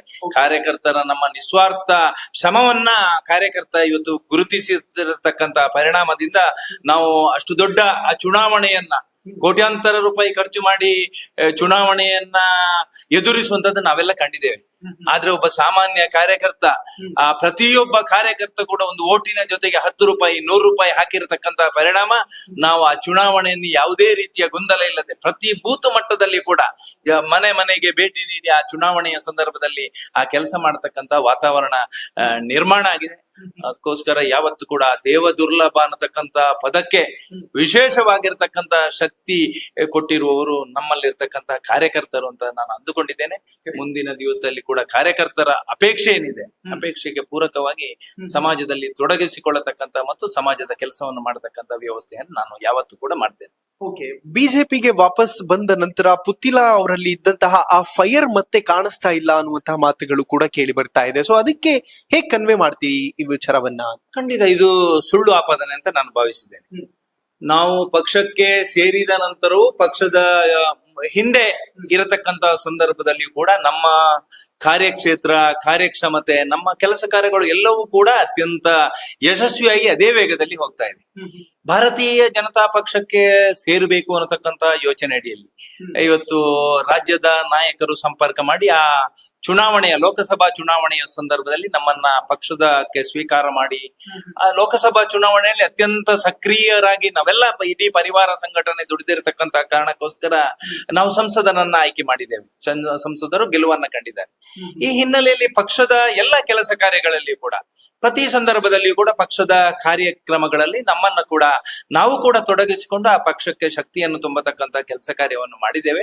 ಹಿಂದೆ ಇರತಕ್ಕಂತ ಆ ಕೆಲಸ ಕಾರ್ಯಗಳು ಇವತ್ತು ಕೂಡ ನಿರಂತರವಾಗಿ ನಡೀತಾ ಇದೆ. ಓಕೆ ಸರ್, ಈಗ ವಾಪಸ್ ಬಿಜೆಪಿಗೆ ಹೋಗಿದ್ದೀರಿ, ಬಟ್ ಬಿಜೆಪಿಯಿಂದಲೇ ನೀವು ಚುನಾವಣೆಗೆ ನಿಂತಹ ಸಂದರ್ಭದಲ್ಲಿ ಒಂದಷ್ಟು ನೋವಿನ ಕಹಿ ಘಟನೆಗಳು ಕೂಡ ಆಗಿದ್ದಿದೆ. ಅದನ್ನೆಲ್ಲ ಹೇಗ್ ಮರೆತು ಹೋದ್ರಿ ಅಂತ? ನೋಡಿ, ನಮ್ದು ಇಡೀ ಸಂಘ ಪರಿವಾರದ ಸಂಘಟನೆ. ಆ ಮನೆಯ ಒಳಗೆ ನೂರಾರು ಘಟನೆಗಳು ನಡೆಯುವಂಥದ್ದು ನಮ್ಗೆ ಗೊತ್ತಿದೆ. ಆದ್ರೆ ಇವೆಲ್ಲವನ್ನ ಮನೆಯ ಒಳಗೆ ನಡೆದಿರ್ತಕ್ಕಂತ ಎಲ್ಲ ಕಹಿ ಘಟನೆಗಳನ್ನ ಮರೆತು ನಾವೆಲ್ಲರೂ ಜೊತೆಗೆ ಹೆಜ್ಜೆ ಇಡಬೇಕಾಗಿರ್ತಕ್ಕಂತ ಅವಶ್ಯಕತೆ ಇದೆ ಅಂತ ನಾನು ಅಂದುಕೊಂಡಿದ್ದೇನೆ. ಇವತ್ತು ಸಮಾಜದ ಮುಂದೆ ನೂರಾರು ಸವಾಲುಗಳಿದೆ. ಈ ರೀತಿಯ ಆ ವ್ಯವಸ್ಥೆಗಳ ಅಡಿಯಲ್ಲಿ ನಾವು ಕೂಡ ನಮ್ಮಿಂದ ಆಗತಕ್ಕಂತ ಶಕ್ತಿಯನ್ನ ಸಮಾಜಕ್ಕೆ ಕೊಡಬೇಕು. ನಾವೆಲ್ಲರೂ ಜೊತೆಯಾಗಿ ಹೆಜ್ಜೆ ಇಟ್ಟಾಗ ಮಾತ್ರ ಪರಿಣಾಮಕಾರಿಯಾಗಿರ್ತಕ್ಕಂತ ಬದಲಾವಣೆ ಸಾಧ್ಯ ಅಂತಕ್ಕಂತ ಯೋಚನೆ ಅಡಿಯಲ್ಲಿ ನಡೆದಿರತಕ್ಕಂತ ಎಲ್ಲ ಕಹಿ ಘಟನೆಗಳನ್ನ ನುಂಗಿಕೊಂಡು ನಾವು ಮತ್ತೆ ಪಕ್ಷ ಪರಿವಾರ ಸಂಘಟನೆಯ ಜೊತೆಗೆ ಸಕ್ರಿಯರಾಗಿದ್ದೇವೆ. ಮುಂದಿನ ದಿವಸದಲ್ಲಿ ಕೂಡ ನರೇಂದ್ರ ಮೋದಿ ಅಂತ ಧೀಮಂತ ನಾಯಕತ್ವಕ್ಕೆ ಶಕ್ತಿಯನ್ನು ಕೊಡಬೇಕಾಗಿರ್ತಕ್ಕಂತ ಅವಶ್ಯಕತೆ ಇದೆ. ಸಂಘದ ಯೋಜನೆ ಇವೆಲ್ಲವನ್ನ ಸಾಕಾರಗೊಳಿಸಬೇಕಾಗಿರ್ತಕ್ಕಂತ ಆ ಜವಾಬ್ದಾರಿ ಕೂಡ, ಸಾಮಾಜಿಕ ಜವಾಬ್ದಾರಿ ಕೂಡ ನಮ್ಮೆಲ್ಲರ ಮೇಲಿದೆ. ಆ ಹಿನ್ನೆಲೆಯಲ್ಲಿ ನಡೆದಿರ್ತಕ್ಕಂತ ಎಲ್ಲ ಘಟನೆಗಳು, ಅದು ಕೈ ಘಟನೆಗಳನ್ನ ಮರೆತು ಅದನ್ನ ಮೆಲುಕು ಹಾಕತಕ್ಕಂತ ವ್ಯವಸ್ಥೆಯ ಅಗತ್ಯ ಇಲ್ಲ ಅಂತ ನಾನು ಅಂದುಕೊಂಡಿದ್ದೇನೆ. ಯಾರು ತಪ್ಪನ್ನ ಮಾಡಿದ್ದಾರೆ ಅವರೆಲ್ಲರಿಗೂ ಬೇಕಾಗಿರ್ತಕ್ಕಂತ ಶಾಸ್ತಿಯನ್ನ ಭಗವಂತ ಕೊಟ್ಟಿದ್ದಾನೆ. ಆ ಹಿನ್ನೆಲೆಯಲ್ಲಿ ಮುಂದಿನ ದಿವಸಗಳಲ್ಲಿ ಎಲ್ಲವೂ ಕೂಡ ಅತ್ಯಂತ ಯಶಸ್ವಿಯಾಗಿ ನಡೀತದೆ ಅಂತಕ್ಕಂಥ ವಿಶ್ವಾಸ. ಬಟ್ ನೀವೇನೇ ಹೇಳಿದ್ರು ಸರ್, ಬಹಳ ಜನಕ್ಕೆ ಆಸೆ ಇದೆ ಪುತ್ತಿಲ ಅವರನ್ನ ಶಾಸಕರಾಗಿ ನೋಡ್ಬೇಕು ಅಥವಾ ಸಂಸದರಾಗಿ ನೋಡ್ಬೇಕು ಅಂತ. ಆ ನಿಟ್ಟಿನಲ್ಲಿ ಏನಾದ್ರೂ ಪ್ರಯತ್ನಗಳು ತಮ್ಮ ಬಿಜೆಪಿ ಕಡೆಯಿಂದ ಆಗ್ತಿದ್ಯಾ ಅಂತ? ಖಂಡಿತ ಜನರ ಅಪೇಕ್ಷೆಗಳು ಕಳೆದ ಚುನಾವಣೆಯಲ್ಲಿ ನಾವು ಈ ಕ್ಷೇತ್ರದ ಶಾಸಕನಾಗಿ ಆಗಬೇಕು ಅಂತಕ್ಕಂತ ಕನಸು ಇದ್ದ ಪರಿಣಾಮ ಒಬ್ಬ ಸಾಮಾನ್ಯ ಕಾರ್ಯಕರ್ತ 62,500 ಮತವನ್ನ ಆ ಮತದಾರರು ಕೊಡ್ತಾರೆ ಅಂತ ಹೇಳಿದ್ರೆ ಯಾವ ರೀತಿಯ ಅಪೇಕ್ಷೆಗಳು ಅವರಲ್ಲಿ ಇರಬಹುದು ಅನ್ನುವಂಥದ್ದು ನಾನು ಮತ್ತೆ ಹೇಳಬೇಕಾಗಿರ್ತಕ್ಕಂಥ ಅವಶ್ಯಕತೆ ಇಲ್ಲ. ಒಂದು ಸಣ್ಣ ವ್ಯತ್ಯಾಸಗಳು ಕೊನೆಯ ಗಳಿಗೆಯಲ್ಲಿ ಆಗಿರ್ತಕ್ಕಂಥ ಅಧಿಕಾರ, ಹಣದ ವ್ಯವಸ್ಥೆಯಿಂದ ಆಗಿರ್ತಕ್ಕಂಥ ಒಂದಷ್ಟು ಘಟನೆಗಳು ನನಗೆ ಕೊನೆಯ ಸಂದರ್ಭದಲ್ಲಿ ಒಂದು ಸಣ್ಣ ಅಂತರದಿಂದ ಸೋಲನ್ನ ಆ ಸಂದರ್ಭದಲ್ಲಿ ಆಯ್ತು. ಆದ್ರೆ ಮುಂದಿನ ದಿವಸದಲ್ಲಿ ಈ ಕ್ಷೇತ್ರದ ಮಹಾಜನತೆ ಮತ್ತೆ ಆಶೀರ್ವಾದವನ್ನ ನಮ್ಮನ್ನ ಮಾಡ್ತದೆ. ಅವರ ಅಪೇಕ್ಷೆಗೆ ಆ ಭಗವಂತ ಖಂಡಿತ ಅನುಗ್ರಹವನ್ನ ಮಾಡ್ತಾರೆ ಅನ್ನತಕ್ಕಂತ ವಿಶ್ವಾಸದ ಜೊತೆಗೆ ನಾವೆಲ್ಲ ಇದ್ದೇವೆ. ಇವತ್ತು ಇಡೀ ಕ್ಷೇತ್ರದ ಜನರ ಅಪೇಕ್ಷೆ ಅದೇ ಇರುವಂತದ್ದು. ಒಂದು ಬಾರಿ ಜನಪ್ರತಿನಿಧಿಯಾಗಿ ಅವರನ್ನ ಕಾಣಬೇಕು ಅನ್ನತಕ್ಕಂತ ಆಶಯ ಕ್ಷೇತ್ರದ ಜನತೆ ಇದ್ದಿದೆ. ಆ ಭಗವಂತನ ಅನುಗ್ರಹ, ನಮ್ಮ ಎಲ್ಲ ವ್ಯವಸ್ಥೆಗಳು ಸರಿಯಾಗಿದ್ರೆ ಮುಂದಿನ ದಿವಸಗಳಲ್ಲಿ ಅದು ಆಗಬಹುದು ಅನ್ನತಕ್ಕಂತ ವಿಶ್ವಾಸದ ಜೊತೆಗೆ ನಾವೆಲ್ಲರೂ ಕೂಡ ಸಾಮಾಜಿಕ ಕೆಲಸ ಕಾರ್ಯಗಳಲ್ಲಿ ತೊಡಗಿಸಿಕೊಂಡಿದ್ದೇವೆ. ಸರ್, ನನಗೆ ಬಹಳ ಆಶ್ಚರ್ಯ ಆಗುವುದು ಏನು ಅಂತಂದ್ರೆ, ಹಿಂದುತ್ವ ರಾಷ್ಟ್ರೀಯತೆಯ ಕುರಿತಾಗಿ ಅಚ್ಚೊತ್ತಿದಂತೆ ಮಾತನಾಡುವಂತಹ ನಾಯಕರು KS ಈಶ್ವರಪ್ಪ ಅವರಾಗಿರ್ಬಹುದು, ಮತ್ತೊಂದು ಕಡೆ ಈಗ ಯತ್ನಾಳ್ ಅವರನ್ನು ಕೂಡ ಪಕ್ಷದಿಂದ ಉಚ್ಚಾಟನೆ ಮಾಡಿರುವಂತಹ ವಿಚಾರ ಇರಬಹುದು, ಮಾಜಿ ಸಂಸದ ಪ್ರತಾಪ್ ಸಿಂಹ ಅವರಿಗೆ ಟಿಕೆಟ್ ಸಿಗದೆ ಇರುವಂತದ್ದು ಇರಬಹುದು, ಮತ್ತು ನಿಮ್ಮ ವಿಚಾರದಲ್ಲೂ ಯಾಕೆ ಬಿಜೆಪಿ ಈ ರೀತಿ ಹಿಂದೂ ಫೈರ್ ಬ್ರ್ಯಾಂಡ್ ಗಳಿಗೆ ಕಟ್ಟಿ ಹಾಕುವ ಪ್ರಯತ್ನ ಮಾಡ್ತು ಅನ್ನೋದು ತುಂಬಾ ಜನರ ಪ್ರಶ್ನೆ ಇದೆ. ನಿಮ್ಗೆ ಏನ್ ಅನ್ನಿಸ್ತದೆ ಈ ವಿಚಾರದಲ್ಲಿ ಅಂತ? ದೊಡ್ಡ ನಾಯಕರ ಬಗ್ಗೆ ನಾವೇನು ಮಾತನಾಡುವಂತ ಅವಶ್ಯಕತೆ ಇಲ್ಲ ಅಂತ ನಾನು ಭಾವಿಸಿದ್ದೇನೆ. ಇವತ್ತು ಕೇಂದ್ರದಲ್ಲಿರ್ತಕ್ಕಂತಹ ನಾಯಕರು, ರಾಜ್ಯದ ನಾಯಕರು ಮುಂದಿನ ದಿವಸದಲ್ಲಿ ಯಾವ ರೀತಿಯ ವ್ಯವಸ್ಥೆಗೋಸ್ಕರ ಈ ರೀತಿಯ ಕೆಲಸ ಕಾರ್ಯವನ್ನ ಅಥವಾ ತೀರ್ಮಾನವನ್ನ ತಗೊಳ್ಳಿದ್ದಾರೆ ಅನ್ನುವಂಥದ್ದನ್ನು ನಾವೆಲ್ಲರೂ ಪ್ರಶ್ನಿಸುವಂತ ಅವಶ್ಯಕತೆ ಇಲ್ಲ ಅಂತ ನಾನು ಭಾವಿಸಿದ್ದೇನೆ. ಸರ್ಕಾರದ ವ್ಯವಸ್ಥೆಗಳು ಮತ್ತು ಆಡಳಿತ ಬರಬೇಕು ಅನ್ನುವಂತಹ ಯೋಚನೆ ಅಡಿಯಲ್ಲಿ ಬೇರೆ ಬೇರೆ ತೀರ್ಮಾನಗಳನ್ನ ಪಕ್ಷ ಸಂಘಟನೆಗಳು ಸ್ವೀಕಾರ ಮಾಡ್ತದೆ. ಅವೆಲ್ಲವನ್ನ ಒಪ್ಪಿಕೊಂಡು ಆ ಮುಖ್ಯವಾಹಿನಿಯಲ್ಲಿ ಸಾಗುವಂತದ್ದು ನಮ್ಮೆಲ್ಲರ ಜವಾಬ್ದಾರಿ ಅಂತಕ್ಕಂತ ಯೋಚನೆ ಅಡಿಯಲ್ಲಿ ನಾವು ಕೆಲಸ ಕಾರ್ಯವನ್ನ ನಿರ್ವಹಿಸಬೇಕಾಗಿದೆ. ಹಿನ್ನೆಲೆಯಲ್ಲಿ ಎಲ್ಲವನ್ನ ಕೂಡ ಪಕ್ಷ ಒಬ್ಬ ಸಾಮಾನ್ಯ ಕಾರ್ಯಕರ್ತರನ್ನ ಯಾವ ಹಂತಕ್ಕೆ ಕೊಂಡೋಗ್ತಾರೆ ಅನ್ನುವಂಥದ್ದು ನಮ್ಮೆಲ್ಲರ ಕಣ್ಣ ಮುಂದೆ ಇದೆ. ಆ ಹಿನ್ನೆಲೆಯಲ್ಲಿ ಪಕ್ಷ ಸಂಘಟನೆಗೆ ಶಕ್ತಿಯನ್ನು ತುಂಬಿದಂತ ಯಾರನ್ನು ಕೂಡ ಪಕ್ಷ ಮತ್ತೆ ಅವರನ್ನ ತುಳಿಯುವಂತ ವ್ಯವಸ್ಥೆ ಮಾಡುವುದಿಲ್ಲ. ಯಾವತ್ತಾದ್ರೂ ಅವರಿಗೆ ಅವಕಾಶವನ್ನ ಕಲ್ಪಿಸ್ತಾರೆ ಅನ್ನತಕ್ಕಂತ ವಿಶ್ವಾಸ ಮತ್ತು ಅನೇಕ ನೂರಾರು ಘಟನೆಗಳು ನಡೆದಿದೆ. ಆ ಹಿನ್ನೆಲೆಯಲ್ಲಿ ಎಲ್ಲರಿಗೂ ನ್ಯಾಯವನ್ನ ಒದಗಿಸ್ತಕ್ಕಂತ ಕೆಲಸ ಕಾರ್ಯ ಪಕ್ಷದ ಹಿರಿಯರು ಮಾಡ್ತಾರೆ ಅಂತಕ್ಕಂತ ವಿಶ್ವಾಸ ನಮಗಿದೆ. ಓಕೆ, ಆದ್ರೆ ಈ ಎಲ್ಲಾ ಬೆಳವಣಿಗೆಗಳನ್ನ ಅಪೋಸಿಟ್ ಇರುವಂತವ್ರು ಯಾವ ರೀತಿ ಬಿಂಬಿಸ್ತಾ ಇದ್ದಾರೆ ಅಂತಂದ್ರೆ, ಒಂದು ಬಿಜೆಪಿ ಕೂಡ ಎಲ್ಲೋ ಒಂದು ಕಡೆ ಮುಸ್ಲಿಂ ಓಲೈಕೆ ರಾಜಕಾರಣ ಅಥವಾ ಮುಸ್ಲಿಮರನ್ನ ತಮ್ಮ ಕಡೆ ಸೆಳ್ಕೊಳ್ಳೋದಕ್ಕೋಸ್ಕರ ಈ ರೀತಿ ಹಿಂದೂ ಫೈರ್ ಬ್ರ್ಯಾಂಡ್ ಗಳಿಗೆ ಬ್ರೇಕ್ ಹಾಕ್ತು ಅನ್ನುವಂತಹ ವಿಚಾರವನ್ನ ಕೆಲವರು ಹೇಳ್ತಾರೆ. ಮತ್ತೆ ಕೆಲವರು ಇದನ್ನ ಹೇಗೆ ಡಿಫೆಂಡ್ ಮಾಡ್ತಾರೆ ಅಂತಂದ್ರೆ, ಹಿಂದುಳಿದಂತಹ ವ್ಯಕ್ತಿಗಳನ್ನ ಸ್ಪೆಷಲಿ ಲೈಕ್ ಜಾತಿ ವಿಚಾರದಲ್ಲಿ ಮಾತನಾಡೋದಾದ್ರೆ ಸ್ವಲ್ಪ ಬ್ರಾಹ್ಮಣರ ಕಡೆ, ಲಿಂಗಾಯತರ ಕಡೆ ಹೆಚ್ಚಿನ ಒಲವು ತೋರಿಸೋದಕ್ಕೋಸ್ಕರ ಈ ರೀತಿಯಾಗಿ ಮಾಡ್ತಾ ಇದೆ ಅನ್ನುವಂತಹ ಮಾತುಗಳು ಕೂಡ ಕೇಳಿ ಬರ್ತಿದೆ. ಇದನ್ನ ಹೇಗೆ ಡಿಫೈನ್ ಮಾಡ್ತೀರಿ ಅಂತ? ಖಂಡಿತ ಆ ರೀತಿಯ ಬೆಳವಣಿಗೆಗಳು ನಡೆಯುವುದಿಲ್ಲ ಅಂತ ನಾನು ಭಾವಿಸಿದ್ದೇನೆ. ಅಧಿಕಾರಕ್ಕೋಸ್ಕರ ಇವತ್ತು ಸಾಮಾಜಿಕ ನ್ಯಾಯವನ್ನ ಕೊಡತಕ್ಕಂತ ಸಂದರ್ಭದಲ್ಲಿ ಬೇರೆ ಬೇರೆ ಜಾತಿಗಳ ಪರಿಗಣನೆಯನ್ನ ಮಾಡಿರ್ಬೋದು. ಆದ್ರೆ ಇವತ್ತು ಮುಸ್ಲಿಮರ ತುಷ್ಟೀಕರಣವನ್ನ ಯಾವತ್ತೂ ಕೂಡ ಭಾರತೀಯ ಜನತಾ ಪಕ್ಷ ಮಾಡ್ಲಿಲ್ಲ. ಇವತ್ತು ದಕ್ಷಿಣ ಕನ್ನಡದಲ್ಲಿ ನಡೆದಿರ್ತಕ್ಕಂತಹ ನೂರಾರು ಬೆಳವಣಿಗೆಗಳು ಇರ್ಬೋದು. ಇವತ್ತು ಶಿವಮೊಗ್ಗ ಭಾಗದಲ್ಲಿ, ಮಂಡ್ಯದಲ್ಲಿ ನಡೆದಿರ್ತಕ್ಕಂತಹ ಘಟನೆಗಳು, ಇವತ್ತು ವಿಪರೀತವಾಗಿರ್ತಕ್ಕಂತಹ ತುಷ್ಟೀಕರಣದ ರಾಜಕಾರಣದ ದಿಸೆಯಿಂದ ಈ ರೀತಿಯ ಬೆಳವಣಿಗೆಗಳು, ಹಿಂದೂ ವಿರೋಧಿ ಧೋರಣೆಗಳು, ಇವತ್ತು ದೇವಾಲಯವನ್ನ ಒಡೆಯತಕ್ಕಂತ ಕೆಲಸ ಕಾರ್ಯಗಳು, ಗಣೇಶೋತ್ಸವದ ಸಂದರ್ಭದಲ್ಲಿ ಆಕ್ರಮಣ ಮಾಡತಕ್ಕಂತ ಬೆಳವಣಿಗೆಗಳು, ಅಮಾಯಕ ಕಾರ್ಯಕರ್ತರನ್ನ ಹತ್ಯೆ ಮಾಡತಕ್ಕಂತಹ ನೂರಾರು ಸಂಗತಿಗಳ ನಡುವೆ ಈ ಎಲ್ಲ ಸಂದರ್ಭದಲ್ಲಿಯೂ ಕೂಡ ಹಿಂದೂ ಸಮಾಜಕ್ಕೆ ಶಕ್ತಿಯನ್ನು ಕೊಟ್ಟಿರುವಂತದ್ದು ಭಾರತೀಯ ಜನತಾ ಪಕ್ಷ ಹೊರತು ಬೇರೆ ಯಾವುದೂ ಇಲ್ಲ. ಆ ಹಿನ್ನೆಲೆಯಲ್ಲಿ ಮುಸ್ಲಿಮರ ಓಲೈಕೆಯನ್ನ ಮಾಡ್ತಾರೆ, ಮುಸಲ್ಮಾನರನ್ನ ಮತ್ತೆ ವೋಟು ಬ್ಯಾಂಕಿಗೋಸ್ಕರ ಸ್ವೀಕಾರ ಮಾಡ್ತಾರೆ ಅನ್ನತಕ್ಕಂಥ ವದಂತಿಗಳು, ಇದು ಕಾಂಗ್ರೆಸ್ ಪ್ರಾಯೋಜಿತವಾಗಿರ್ತಕ್ಕಂಥ ವದಂತಿಗಳು. ಇದನ್ನ ಯಾವತ್ತೂ ಕೂಡ ಪಕ್ಷ ಮಾಡುವುದಿಲ್ಲ ಅನ್ನತಕ್ಕಂಥ ವಿಶ್ವಾಸ ನನಗಿದೆ. ಸರ್, ನೀವಾಗಿರಬಹುದು ಮತ್ತು ನಮ್ಮ ಮಹೇಶ್ ವಿಕ್ರಮ್ ಹೆಗಡೆ ಅವ್ರ ಬಗ್ಗೆ ಕೂಡ ಮಾತಾಡಬೇಕಾಗ್ತದೆ. ಯಾವಾಗ ಆಗ್ತೀರಿ ನೀವೆಲ್ಲರೂ MLA ಅನ್ನುವಂಥದ್ದು ನನ್ನ ಪ್ರಶ್ನೆ. ಅದೆಲ್ಲ ಭಗವಂತನ ಇಚ್ಛೆ ಅಂತ ನಾನು ಭಾವಿಸಿದ್ದೇನೆ. ಎಲ್ರೂ ಅಪೇಕ್ಷೆ ಮಾಡುವಂತದ್ದು ಸಹಜ.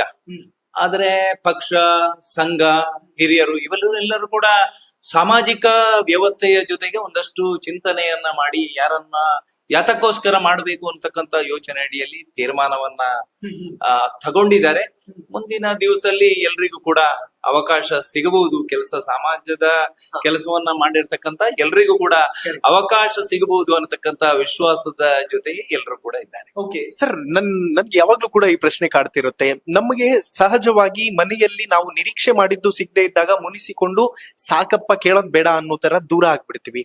ಆದ್ರೆ ನೀವಾಗ್ಲಿ, ಮಹೇಶ್ ವಿಕ್ರಮ್ ಹೆಗಡೆ ಅವರಾಗ್ಲಿ, ಸೇವೆಯನ್ನ ಮಾಡುವಂಥದ್ದು ಮತ್ತು ಜನರ ಜೊತೆ ಸಂಪರ್ಕ ಇಟ್ಟುಕೊಳ್ಳುವಂಥದ್ದು, ಕಾರ್ಯಕರ್ತರಿಗಾಗಿ ಹೋರಾಟ ಮಾಡುವಂಥದ್ದು, ಧ್ವನಿ ಎತ್ತುವಂತಹ ವಿಚಾರಗಳಲ್ಲಿ ಯಾಕೆ ಅವಾಯ್ಡ್ ಮಾಡಿ ದೂರ ನಿಂತ್ಕೊಂಡಿಲ್ಲ ಅಂತ? ನೋಡಿ, ನಾವು ರಾಷ್ಟ್ರೀಯ ಸ್ವಯಂ ಸೇವಕರ ಸಂಘದ ಶಿಕ್ಷಣವನ್ನು ಪಡೆದವರು. ಸರ್ವೇ ಜನಾಃ ಸುಖಿನೋ ಭವಂತು, ನಮಗೆ ಸ್ವಲ್ಪ ಮತ್ತು ಸಮಾಜಕ್ಕೆ ಸರ್ವಸ್ವ, ಸೇವೆವೆಂಬ ಯಜ್ಞದಲ್ಲಿ ಸಮಿದೆಯಂತೆ ಉರಿಯುವ ಅನ್ನತಕ್ಕಂತ ಎಲ್ಲ ವಾಕ್ಯಗಳು ನಮ್ಮ ಬದುಕಿಗೆ ಪ್ರೇರೇಪಣೆಯನ್ನು ಕೊಟ್ಟಿದೆ. ಇವತ್ತು ಮಹೇಶ್ ವಿಕ್ರಮ ಹೆಗಡೆ ಅವರ ಬಗ್ಗೆ ಉಲ್ಲೇಖವನ್ನು ಮಾಡಿದೆ. ಸಾಕಷ್ಟು ಕೆಲಸಗಾರಿಗಳನ್ನು, ಸಮಾಜಕ್ಕೆ ಶಕ್ತಿಯನ್ನ ಕೊಡತಕ್ಕಂತ ಮತ್ತು ಆ ನೋವಿನ ಸಂದರ್ಭದಲ್ಲಿ ಒಂದು ಕುಟುಂಬಕ್ಕೆ ಸಾಂತ್ವನ ಮತ್ತು ಆರ್ಥಿಕವಾಗಿ ವಿಶೇಷವಾಗಿ ಶಕ್ತಿ ಕೊಡತಕ್ಕಂತ ವ್ಯವಸ್ಥೆಯನ್ನು ಯಾರು ಮಾಡಿದ್ರು ಅಂತ ಹೇಳಿದ್ರೆ ಅದು ಮಹೇಶ್ ವಿಕ್ರಮ ಹೆಗಡೆ ಅನ್ನೋದನ್ನ ಎಲ್ಲರೂ ಕೂಡ ಒಪ್ಪಿಕೊಳ್ತಾರೆ. ಅದಕ್ಕೆ ನಮ್ಗೆ ಅವರ ಬಗ್ಗೆ ಹೆಮ್ಮೆ ಇದೆ. ಈ ಹಿನ್ನೆಲೆಯಲ್ಲಿ ಅವರು ಮಾಡಿರ್ತಕ್ಕಂತಹ ಸೇವಾ ಕೆಲಸಗಳು ಅವರನ್ನು ಕೂಡ ಮುಂದಿನ ದಿವಸದಲ್ಲಿ ಒಬ್ಬ ಸಮರ್ಥ ಜವಾಬ್ದಾರಿಯನ್ನ ಅವರಿಗೂ ಕೂಡ ಆ ಪಕ್ಷ ಸಂಘಟನೆಗಳು ನೀಡಬಹುದು ಅಂತಕ್ಕಂತ ವಿಶ್ವಾಸ ನಮಗೆ. ಆ ಹಿನ್ನೆಲೆಯಲ್ಲಿ ಕೇವಲ ಅಧಿಕಾರವನ್ನ ಬೇಕು ಅನ್ನತಕ್ಕಂತ ಯೋಚನೆ ಅಡಿಯಲ್ಲಿ ನಾವು ಸಾಮಾಜಿಕ ಕೆಲಸ ಕಾರ್ಯಗಳಿಗೆ ತೊಡಗಿಸಿಕೊಂಡವರಲ್ಲ. ಯಾವುದೂ ಸಿಗದಿದ್ರು ಕೂಡ ಅಧಿಕಾರ, ನಾನು ಬಹಳಷ್ಟು ವರ್ಷದಿಂದ ಯಾವುದೇ ಜವಾಬ್ದಾರಿಯನ್ನ ಇಲ್ಲದೆ ನಾನು ಕೆಲಸ ಮಾಡಿದ್ದೆ. ಜವಾಬ್ದಾರಿ ಇದ್ದಂತಹ ಸಂದರ್ಭದಲ್ಲಿ, ಜವಾಬ್ದಾರಿ ಇಲ್ಲದಂತಹ ಸಂದರ್ಭದಲ್ಲಿ, ಚುನಾವಣೆಗೆ ಸ್ಪರ್ಧೆ ಮಾಡಿದಂತಹ ಸಂದರ್ಭದಲ್ಲಿ, ಚುನಾವಣೆಯಲ್ಲಿ ಸೋತಂತಹ ಸಂದರ್ಭದಲ್ಲಿ ನಾನು ಯಾವತ್ತೂ ಕೂಡ ಧೃತಿಗೆಡ್ಲಿಲ್ಲ. ನಾವು ಮಾಡಿರ್ತಕ್ಕಂತ ಕೆಲಸವನ್ನ ಸಮಾಜ ಗುರುತಿಸಿದೆ, ಸಮಾಜ ನಮಗೆ ಯಾವತ್ತೂ ಕೂಡ ಗೌರವ ಕೊಡ್ತದೆ.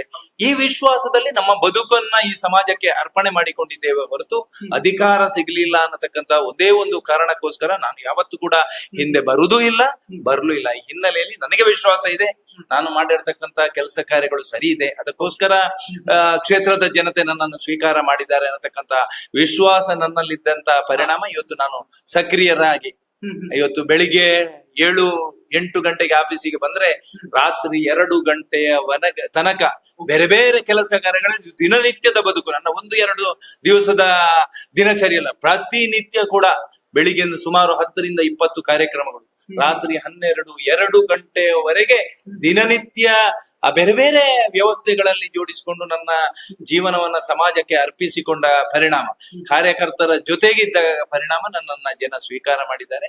ಆ ಸ್ವೀಕಾರವನ್ನ ಭಗವಂತ ಮುಂದಿನ ದಿವಸದಲ್ಲಿ ಅದಕ್ಕೆ ಆಶೀರ್ವಾದವನ್ನ ಮಾಡ್ತಾರೆ ಅನ್ನತಕ್ಕಂತ ವಿಶ್ವಾಸದ ಜೊತೆ ನಾವು ಯಾವತ್ತೂ ಕೂಡ ಬೆಳಿಗ್ಗೆ ಎದ್ದ ತಕ್ಷಣ ನಾವು ನೆನಪಿಸುವಂತದ್ದು ಒಂದು ಮಹಾಲಿಂಗೇಶ್ವರ ದೇವರು, ಇನ್ನೊಂದು ರಾಷ್ಟ್ರೀಯ ಸ್ವಯಂ ಸೇವಕ ಸಂಘದ ಹಿರಿಯರು. ಅವರ ಆದರ್ಶಗಳು ಮತ್ತು ಭಗವಂತನ ಅನುಗ್ರಹ ಇದ್ರೆ ಯಾವತ್ತು ಕೂಡ ಜನರ ಅಪೇಕ್ಷೆ 100% ಸಾಕಾರಗೊಳ್ತದೆ ಅಂತಕ್ಕಂತ ವಿಶ್ವಾಸ ನನಗಿದೆ. ಸರ್, ಪ್ರತಿ ಬಾರಿಯೂ ಕೂಡ ಯಾರೆಲ್ಲ ನಮ್ಮ ಹಿಂದೂ ಫೈರ್ ಬ್ರ್ಯಾಂಡ್ ಗಳಿದಾರೋ ಅವ್ರಿಗೆ ಅನ್ಯಾಯ ಆದಂತಹ ಸಂದರ್ಭದಲ್ಲಿ ಸಾಮಾಜಿಕ ಜಾಲತಾಣಗಳಲ್ಲಿ ಸಿಕ್ಕಾಪಟ್ಟೆ ಚರ್ಚೆ ಆಗೋದು, ನೀವೆಲ್ಲರೂ ಕೂಡ ಒಟ್ಟುಗೂಡಿ ಒಂದು ಹೊಸ ಶಕ್ತಿಯನ್ನ ಯಾಕೆ ರೂಪಿಸಬಾರ್ದು, ಒಂದು ಹೊಸ ರಾಜಕೀಯ ಪಕ್ಷಕ್ಕೆ ನಾಂದಿ ಯಾಕೆ ಹಾಡಬಾರ್ದು ಅನ್ನೋ ಪ್ರಶ್ನೆ ಪ್ರತಿನಿತ್ಯವೂ ಕೂಡ ಜನ ಅದನ್ನ ತೆಗಿತಾ ಇರ್ತಾರೆ. ಏನ್ ಹೇಳ್ತೀರಿ ಅದಕ್ಕೆ? ಜನರು ಬಯಸುವಂತದ್ದು ಸಹಜ ಅಂತ ನಾನು ಅಂದುಕೊಂಡಿದ್ದೇನೆ.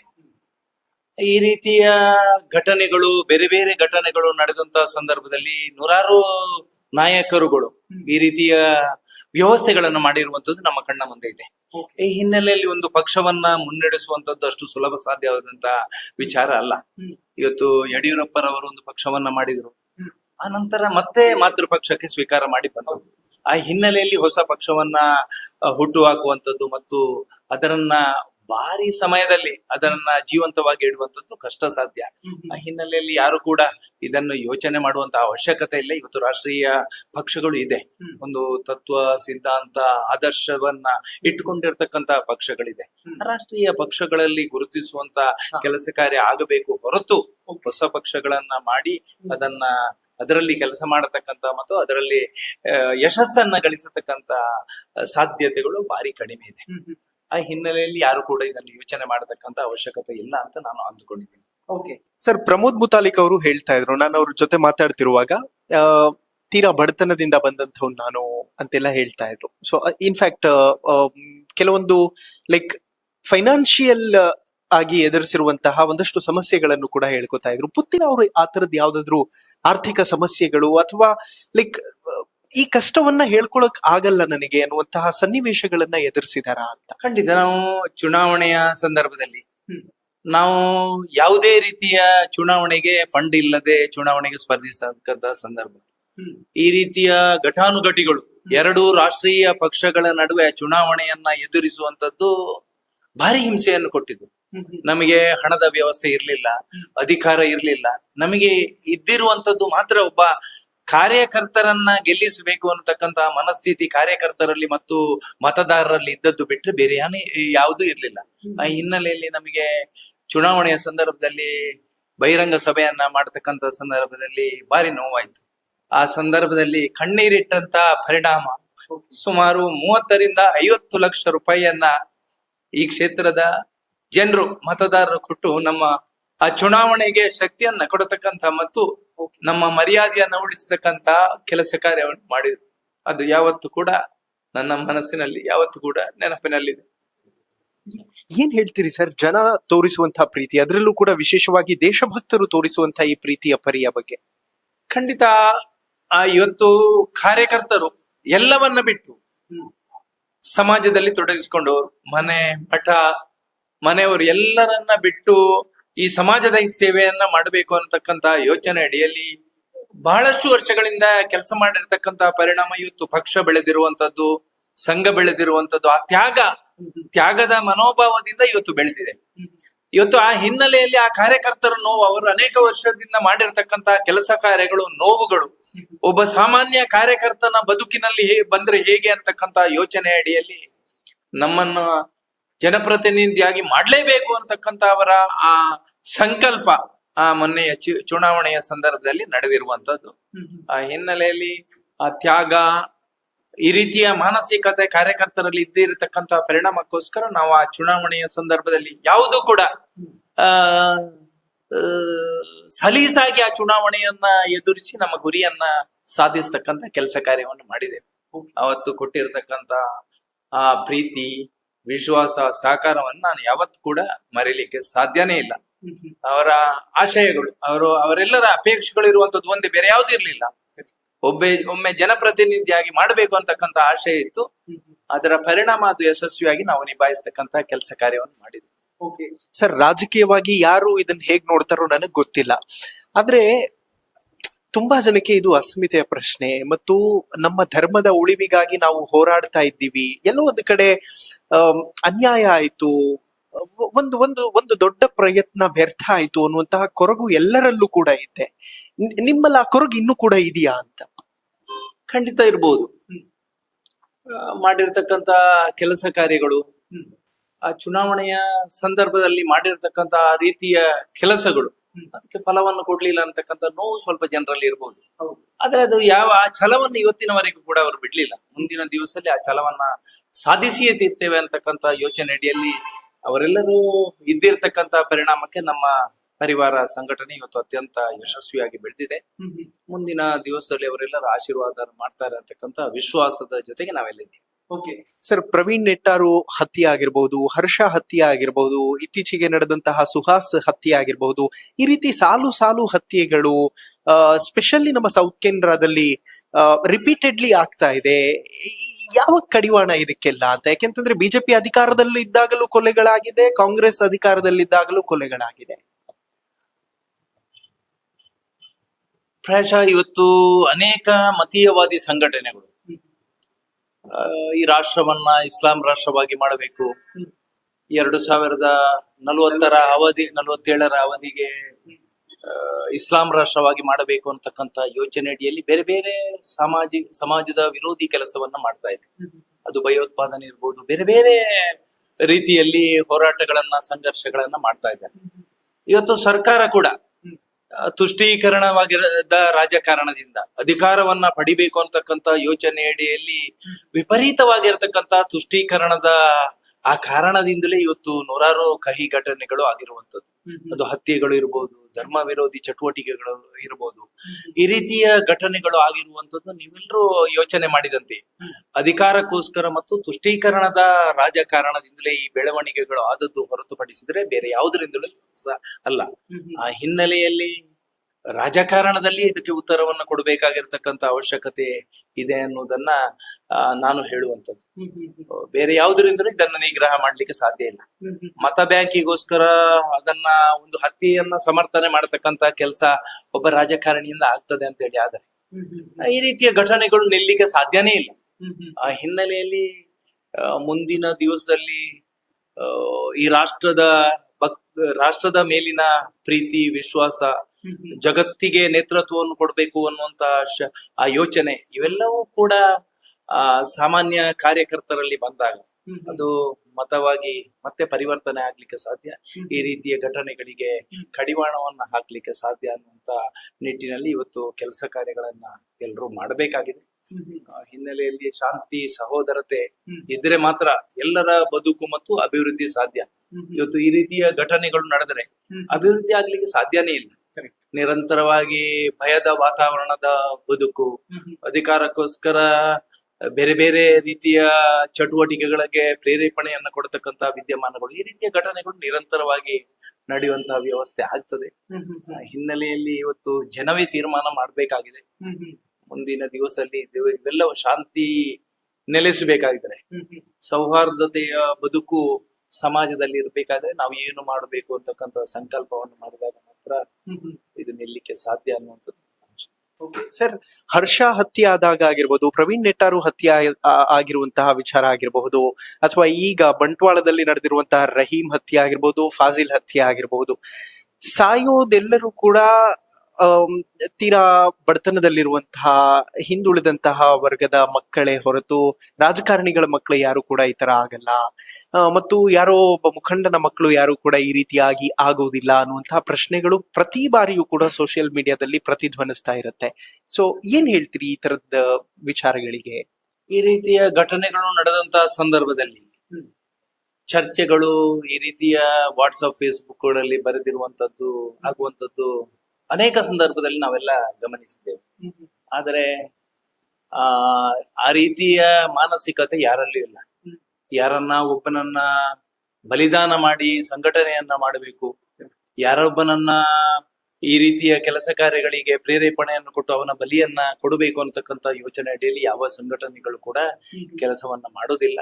ಇವತ್ತು ಕಾರ್ಯಕರ್ತರ ಆ ಭಾವನೆಗಳು, ಅವನ ಯೋಚನೆಗಳು, ಇವತ್ತು ಸಂಘಟನೆಯಲ್ಲಿ ಕೆಲಸ ಮಾಡಿದಂತಹ ಕಾರ್ಯಕರ್ತನ ಮಾನಸಿಕತೆ ಹೇಗೆ ಇರ್ತದೆ ಅಂತ ಹೇಳಿದ್ರೆ, ಈ ರಾಷ್ಟ್ರವನ್ನ ಇವತ್ತು ರಾಷ್ಟ್ರಭಕ್ತರ ತಂಡದಲ್ಲಿದ್ರೆ ಈ ರಾಷ್ಟ್ರದ ಇತಿಹಾಸ, ಪರಂಪರೆ ಮತ್ತು ಆ ಭವ್ಯತೆಯನ್ನ ಕಾಣಬೇಕು ಅನ್ನತಕ್ಕಂಥ ಯೋಚನೆ ಅಡಿಯಲ್ಲಿ ಅವನ ಮಾನಸಿಕತೆ ಇರ್ತದೆ.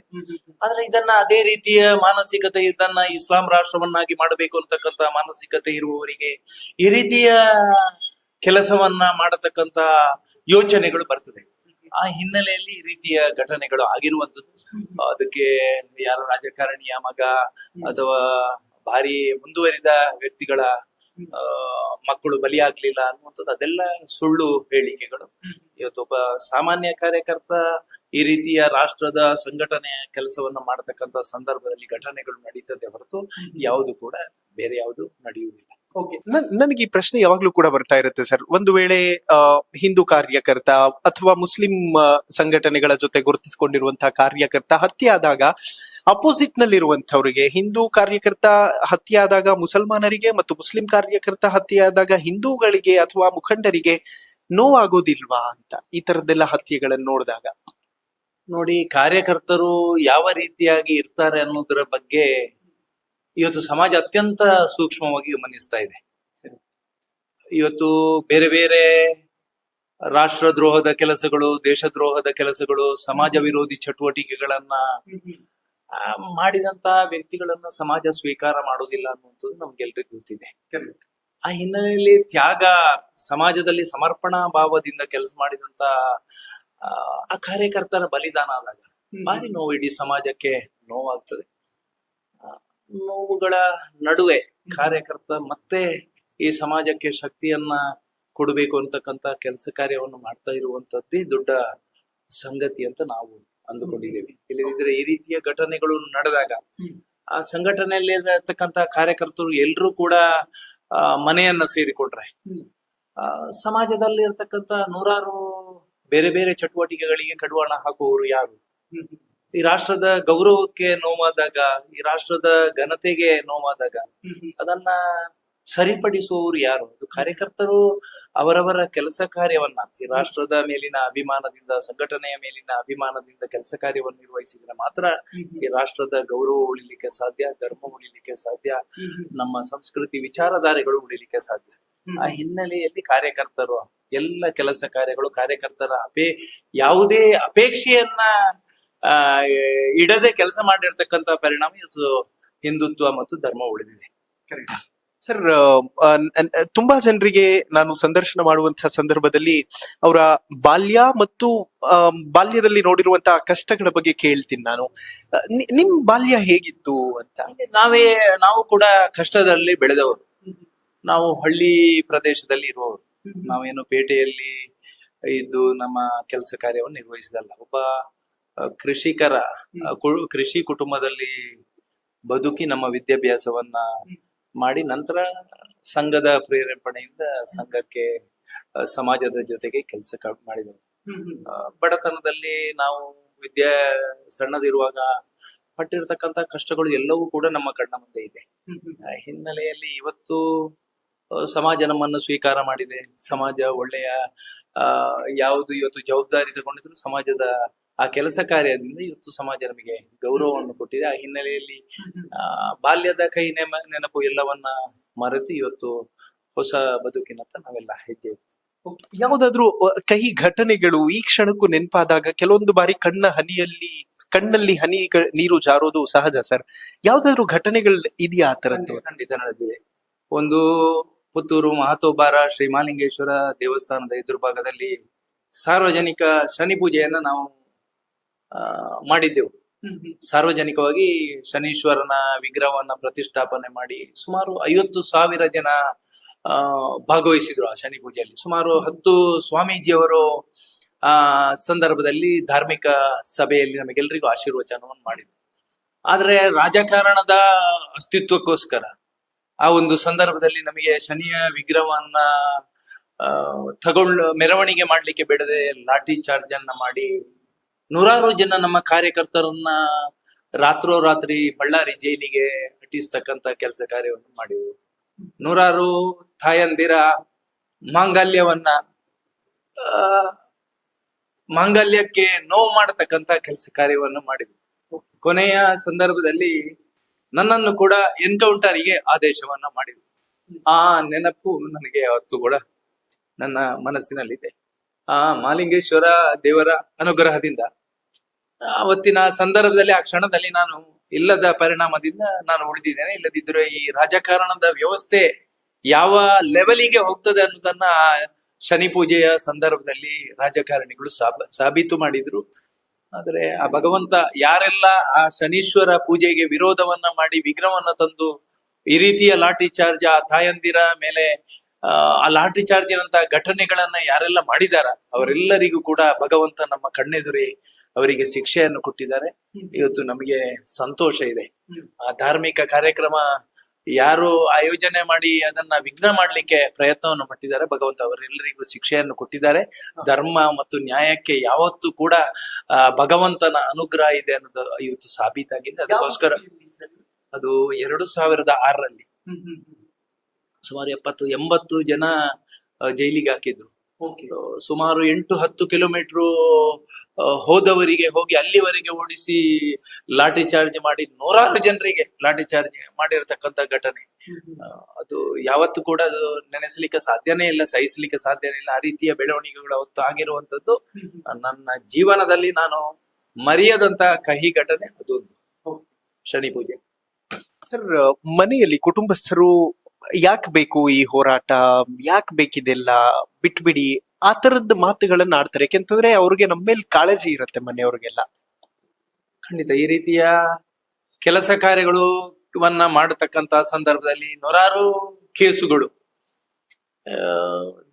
ಪೊಲೀಸರು ಮನೆಗೆ ಬರುವಂತದ್ದು, ಬಂಧನ ಮಾಡುವಂತದ್ದು, ಜೈಲಿಗೆ ಹೋಗುವಂತದ್ದು, ಈ ರೀತಿಯ ಎನ್ಕೌಂಟರ್ ನಂತಹ ಘಟನೆಗಳು ನಡೆಯತಕ್ಕಂತ ಸಂದರ್ಭದಲ್ಲಿ ಮಾನಸಿಕವಾಗಿ ಕುಗ್ಗುವಂತದ್ದು ಸಹಜ.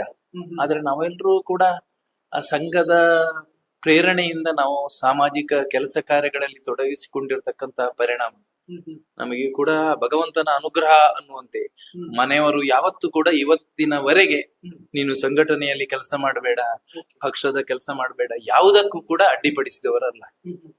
ಹಿನ್ನೆಲೆಯಲ್ಲಿ ಅವರ ಸಹಕಾರ, ಮನೆಯವರ ಸಹಕಾರ ಈ ರೀತಿಯ ಕೆಲಸ ಕಾರ್ಯಕ್ಕೆ ನನಗೆ ಪ್ರೇರೇಪಣೆಯನ್ನು ಕೊಟ್ಟಿದೆ. ಮನೆಯವರ ಒಟ್ಟಿಗೆ ಸಮಯ ಕೊಡ್ಲಿಕ್ಕೆ ನಮ್ಗೆ ಅಸಾಧ್ಯ, ಮನೆಯವರ ಒಟ್ಟಿಗೆ ಇರ್ಲಿಕ್ಕೆ ಭಾರಿ ಸಂದರ್ಭಗಳಲ್ಲಿ ಆಗುದಿಲ್ಲ. ಇದೆಲ್ಲ ನೋವು ಅವರ ಜೊತೆಗೆ ಇರಬಹುದು, ಆದರೆ ಯಾವುದನ್ನು ಕೂಡ ತೋರಿಸದೆ ನಮ್ಮ ಈ ಕೆಲಸ ಕಾರ್ಯಗಳಿಗೆ ವಿಶೇಷವಾಗಿರ್ತಕ್ಕಂತ ಶಕ್ತಿಯನ್ನು ಕೊಟ್ಟಿರುವವರು ಮನೆಯವರು. ಹೆಂಡತಿ, ಮಕ್ಕಳು, ತಂದೆ ತಾಯಿ ಈಗಾಗಲೇ ಇಲ್ಲ, ಅವರು ಹೋಗಿ ತೀರ್ಕೊಂಡಿದ್ದಾರೆ. ಅವರೆಲ್ಲರ ಆ ಒಂದು ಆಶೀರ್ವಾದ ಮತ್ತು ಅವರು ಮಾಡಿರ್ತಕ್ಕಂಥ ಸಹಕಾರದಿಂದ ಈ ರೀತಿಯ ಕೆಲಸ ಕಾರ್ಯಗಳು ನಡೆದಿದೆ. ಆ ಹಿನ್ನೆಲೆಯಲ್ಲಿ ಮನೆಯವರಿಂದ, ನಮ್ಮ ಕುಟುಂಬದಿಂದ ಯಾರ್ದು ಕೂಡ, ನಮ್ಮ ಅಕ್ಕಂದಿರು ಇರ್ಬೋದು, ಅಣ್ಣ ಇರ್ಬೋದು, ಯಾರ್ದು ಕೂಡ ಇದಕ್ಕೆ ವಿರೋಧ ಇಲ್ಲ. ಎಲ್ಲರೂ ಕೂಡ ನಮ್ಮ ಕೆಲಸ ಕಾರ್ಯಗಳಿಗೆ ಪ್ರೇರಣೆಯನ್ನು ಕೊಡ್ತಾರೆ. ತುಂಬಾ ಖುಷಿ ಆಯ್ತು ತಮ್ಮೆಲ್ಲರ ಜೊತೆ ಮಾತಾಡಿ. ಫೈನಲಿ ಕಾರ್ಯಕ್ರಮದ ಮುಖಾಂತರ ಏನ್ ಹೇಳೋದಕ್ಕೆ ಇಷ್ಟಪಡ್ತೀರಾ ಅಂತ? ಇವತ್ತು ದೇಶದ ಮುಂದೆ 100 ಸಮಸ್ಯೆಗಳಿದೆ. ಎಲ್ಲರೂ ಕೂಡ ಈ ದೇಶ ಉಳಿದ್ರೆ ಮಾತ್ರ ನಾವೆಲ್ಲರೂ ಈ ಪವಿತ್ರವಾಗಿರ್ತಕ್ಕಂತ ಮಣ್ಣಿನಲ್ಲಿ ಬದುಕುವುದಕ್ಕೆ ಸಾಧ್ಯ. ನಾವು ಬದುಕಬೇಕಾಗಿದ್ರೆ ನಾವು ನಂಬಿಕೆಯ ಆಧಾರದಲ್ಲಿ ಇರುವುದು. ಆ ಹಿನ್ನೆಲೆಯಲ್ಲಿ ನಮಗೆ ನಂಬಿಕೆಗೆ ಯಾವುದು ಆ ವ್ಯವಸ್ಥೆಯ ನಂಬಿಕೆಗೆ ಮೂಲ ಯಾವ್ದು ಅಂತ ಹೇಳಿದ್ರೆ ಧರ್ಮ. ಹ್ಮ್ ಹ್ಮ್ ಆ ಹಿನ್ನೆಲೆಯಲ್ಲಿ ಧರ್ಮವನ್ನ ಉಳಿಸತಕ್ಕಂತ ಆ ಕೆಲಸ ಕಾರ್ಯ ಇವತ್ತು ಎಲ್ರಿಂದ್ರೂ ಆಗ್ಬೇಕಾಗಿದೆ. ಹ್ಮ್ ಹ್ಮ್ ಆ ಧರ್ಮ ಉಳಿದ್ರೆ ಮಾತ್ರ ರಾಷ್ಟ್ರ ಉಳಿಲಿಕ್ಕೆ ಸಾಧ್ಯ, ರಾಷ್ಟ್ರ ಉಳಿದ್ರೆ ಮಾತ್ರ ನಾವೆಲ್ಲರೂ ಹ್ಮ್. ಈ ಪವಿತ್ರವಾಗಿರ್ತಕ್ಕಂತ ಮಣ್ಣಿನಲ್ಲಿ ಉಳಿಲಿಕ್ಕೆ ಸಾಧ್ಯ. ಆ ಹಿನ್ನೆಲೆಯಲ್ಲಿ ಹ್ಮ್. ಈ ದೇಶದ ರಾಷ್ಟ್ರದ ಮುಂದೆ ಇರತಕ್ಕಂತ ಎಲ್ಲ ಸೂಕ್ಷ್ಮತೆಯನ್ನ ಹ್ಮ್. ಅರಿತುಕೊಂಡು ಈ ದೇಶದ ಎಲ್ಲರೂ ಕೂಡ, ಭಾರತೀಯರೆಲ್ಲರೂ ಕೂಡ ಈ ದೇಶಕ್ಕೆ ಶಕ್ತಿಯನ್ನ ಮತ್ತು ದೇಶದ ಗೌರವವನ್ನು ಹೆಚ್ಚಿಸ್ತಕ್ಕಂತ ಕೆಲಸ ಕಾರ್ಯವನ್ನ ಮಾಡಬೇಕು. ಮತ್ತು ಈ ದೇಶಕ್ಕೆ ಇವತ್ತು ಆಡಳಿತವನ್ನ ಕೊಡ್ತಾ ಇರತಕ್ಕಂತ ಈ ದೇಶದ ಪ್ರಧಾನಿಯವರಿಗೆ ಶಕ್ತಿಯನ್ನ ತುಂಬಿ ಮತ್ತೆ ಜಗದ್ವಂದ್ಯ ರಾಷ್ಟ್ರವಾಗಿ ಜಗತ್ತಿಗೆ ನೇತೃತ್ವ ಕೊಡತಕ್ಕಂತ ದೇಶವಾಗಿ ನಮ್ಮದು ಮೂಡಿ ಬರಬೇಕು ಮತ್ತು ಭಾರತ ಮಾತೆಗೆ ವಿಶ್ವ ಗೌರವ ಕೊಡತಕ್ಕಂತ ದಿವಸವನ್ನ ಕಾಣಬೇಕು ಅನ್ನತಕ್ಕಂತ ಆಶಯ ಕನಸಿನ ಜೊತೆಗೆ ನಾವೆಲ್ಲ ಇರುವಂತದ್ದು. ಅದನ್ನ ಭಗವಂತ ಈಡೇರಿಸ್ತಾನೆ ಮತ್ತು ತಾಯಿ ಭಾರತ ಮಾತೆ ಅನುಗ್ರಹ ಮಾಡ್ತಾರೆ ಅಂತಕ್ಕಂತ ವಿಶ್ವಾಸದ ಜೊತೆಗೆ ನಾವೆಲ್ಲ ಇದ್ದೇವೆ. Okay, thank you so much sir. ಧನ್ಯವಾದ. ವೆಲ್, ನೋಡಿದ್ರಲ್ಲ ವೀಕ್ಷಕರೇ, ಇವತ್ತು ಪುತ್ತಿಲ ಅವರ ಒಂದು ಹೋಮ್ ಟೂರ್ ಅಂದ್ರೆ ಮನೆ ಮತ್ತು ಮನದ ಮಾತನ್ನ ನಿಮ್ಮವರೆಗೂ ತಲುಪಿಸುವಂತಹ ಒಂದು ಸಣ್ಣ ಪ್ರಯತ್ನ ನಮ್ದಾಗಿತ್ತು. ಅದೇನೇ ಇದ್ರೂ ಕೂಡ ನನಗೆ ಬಹಳ ಖುಷಿ ಆಗೋದು, ನಮ್ಮ ಸೌತ್ ಕೇಂದ್ರದಲ್ಲಿ ವಿಶೇಷವಾಗಿ ದೇಶ ಮತ್ತು ಧರ್ಮದ ವಿಚಾರ ಬಂದಾಗ ಹುಲಿಗಳ ರೀತಿಯಲ್ಲಿ ನಿಂತ್ಕೊಳ್ಳುವಂಥದ್ದು ನಮ್ಮ ಸೌತ್ ಕೇಂದ್ರದ ಯುವಕರು ಮತ್ತು ಇಲ್ಲಿರುವಂತಹ ಜನ. ಅದೇನೇ ಇದ್ರು ಒಂದೊಳ್ಳೆ ಪ್ರಯತ್ನ ನಮ್ ಕಡೆಯಿಂದ ಇವತ್ತು ಆಯ್ತು ಅನ್ನುವಂತಹ ಭಾವ ನನ್ನಲ್ಲಿದೆ. ನೋಡ್ತಾ ಇರಿ ಹೆಲೋ ಹಿಂದೂ. ನಾನು ಸೈಯದ್ ಹಿದಾಯತ್, ಸೈನಿಂಗ್ ಆಫ್ ಪುತ್ತೂರಿನಿಂದ. ನಮಸ್ಕಾರ.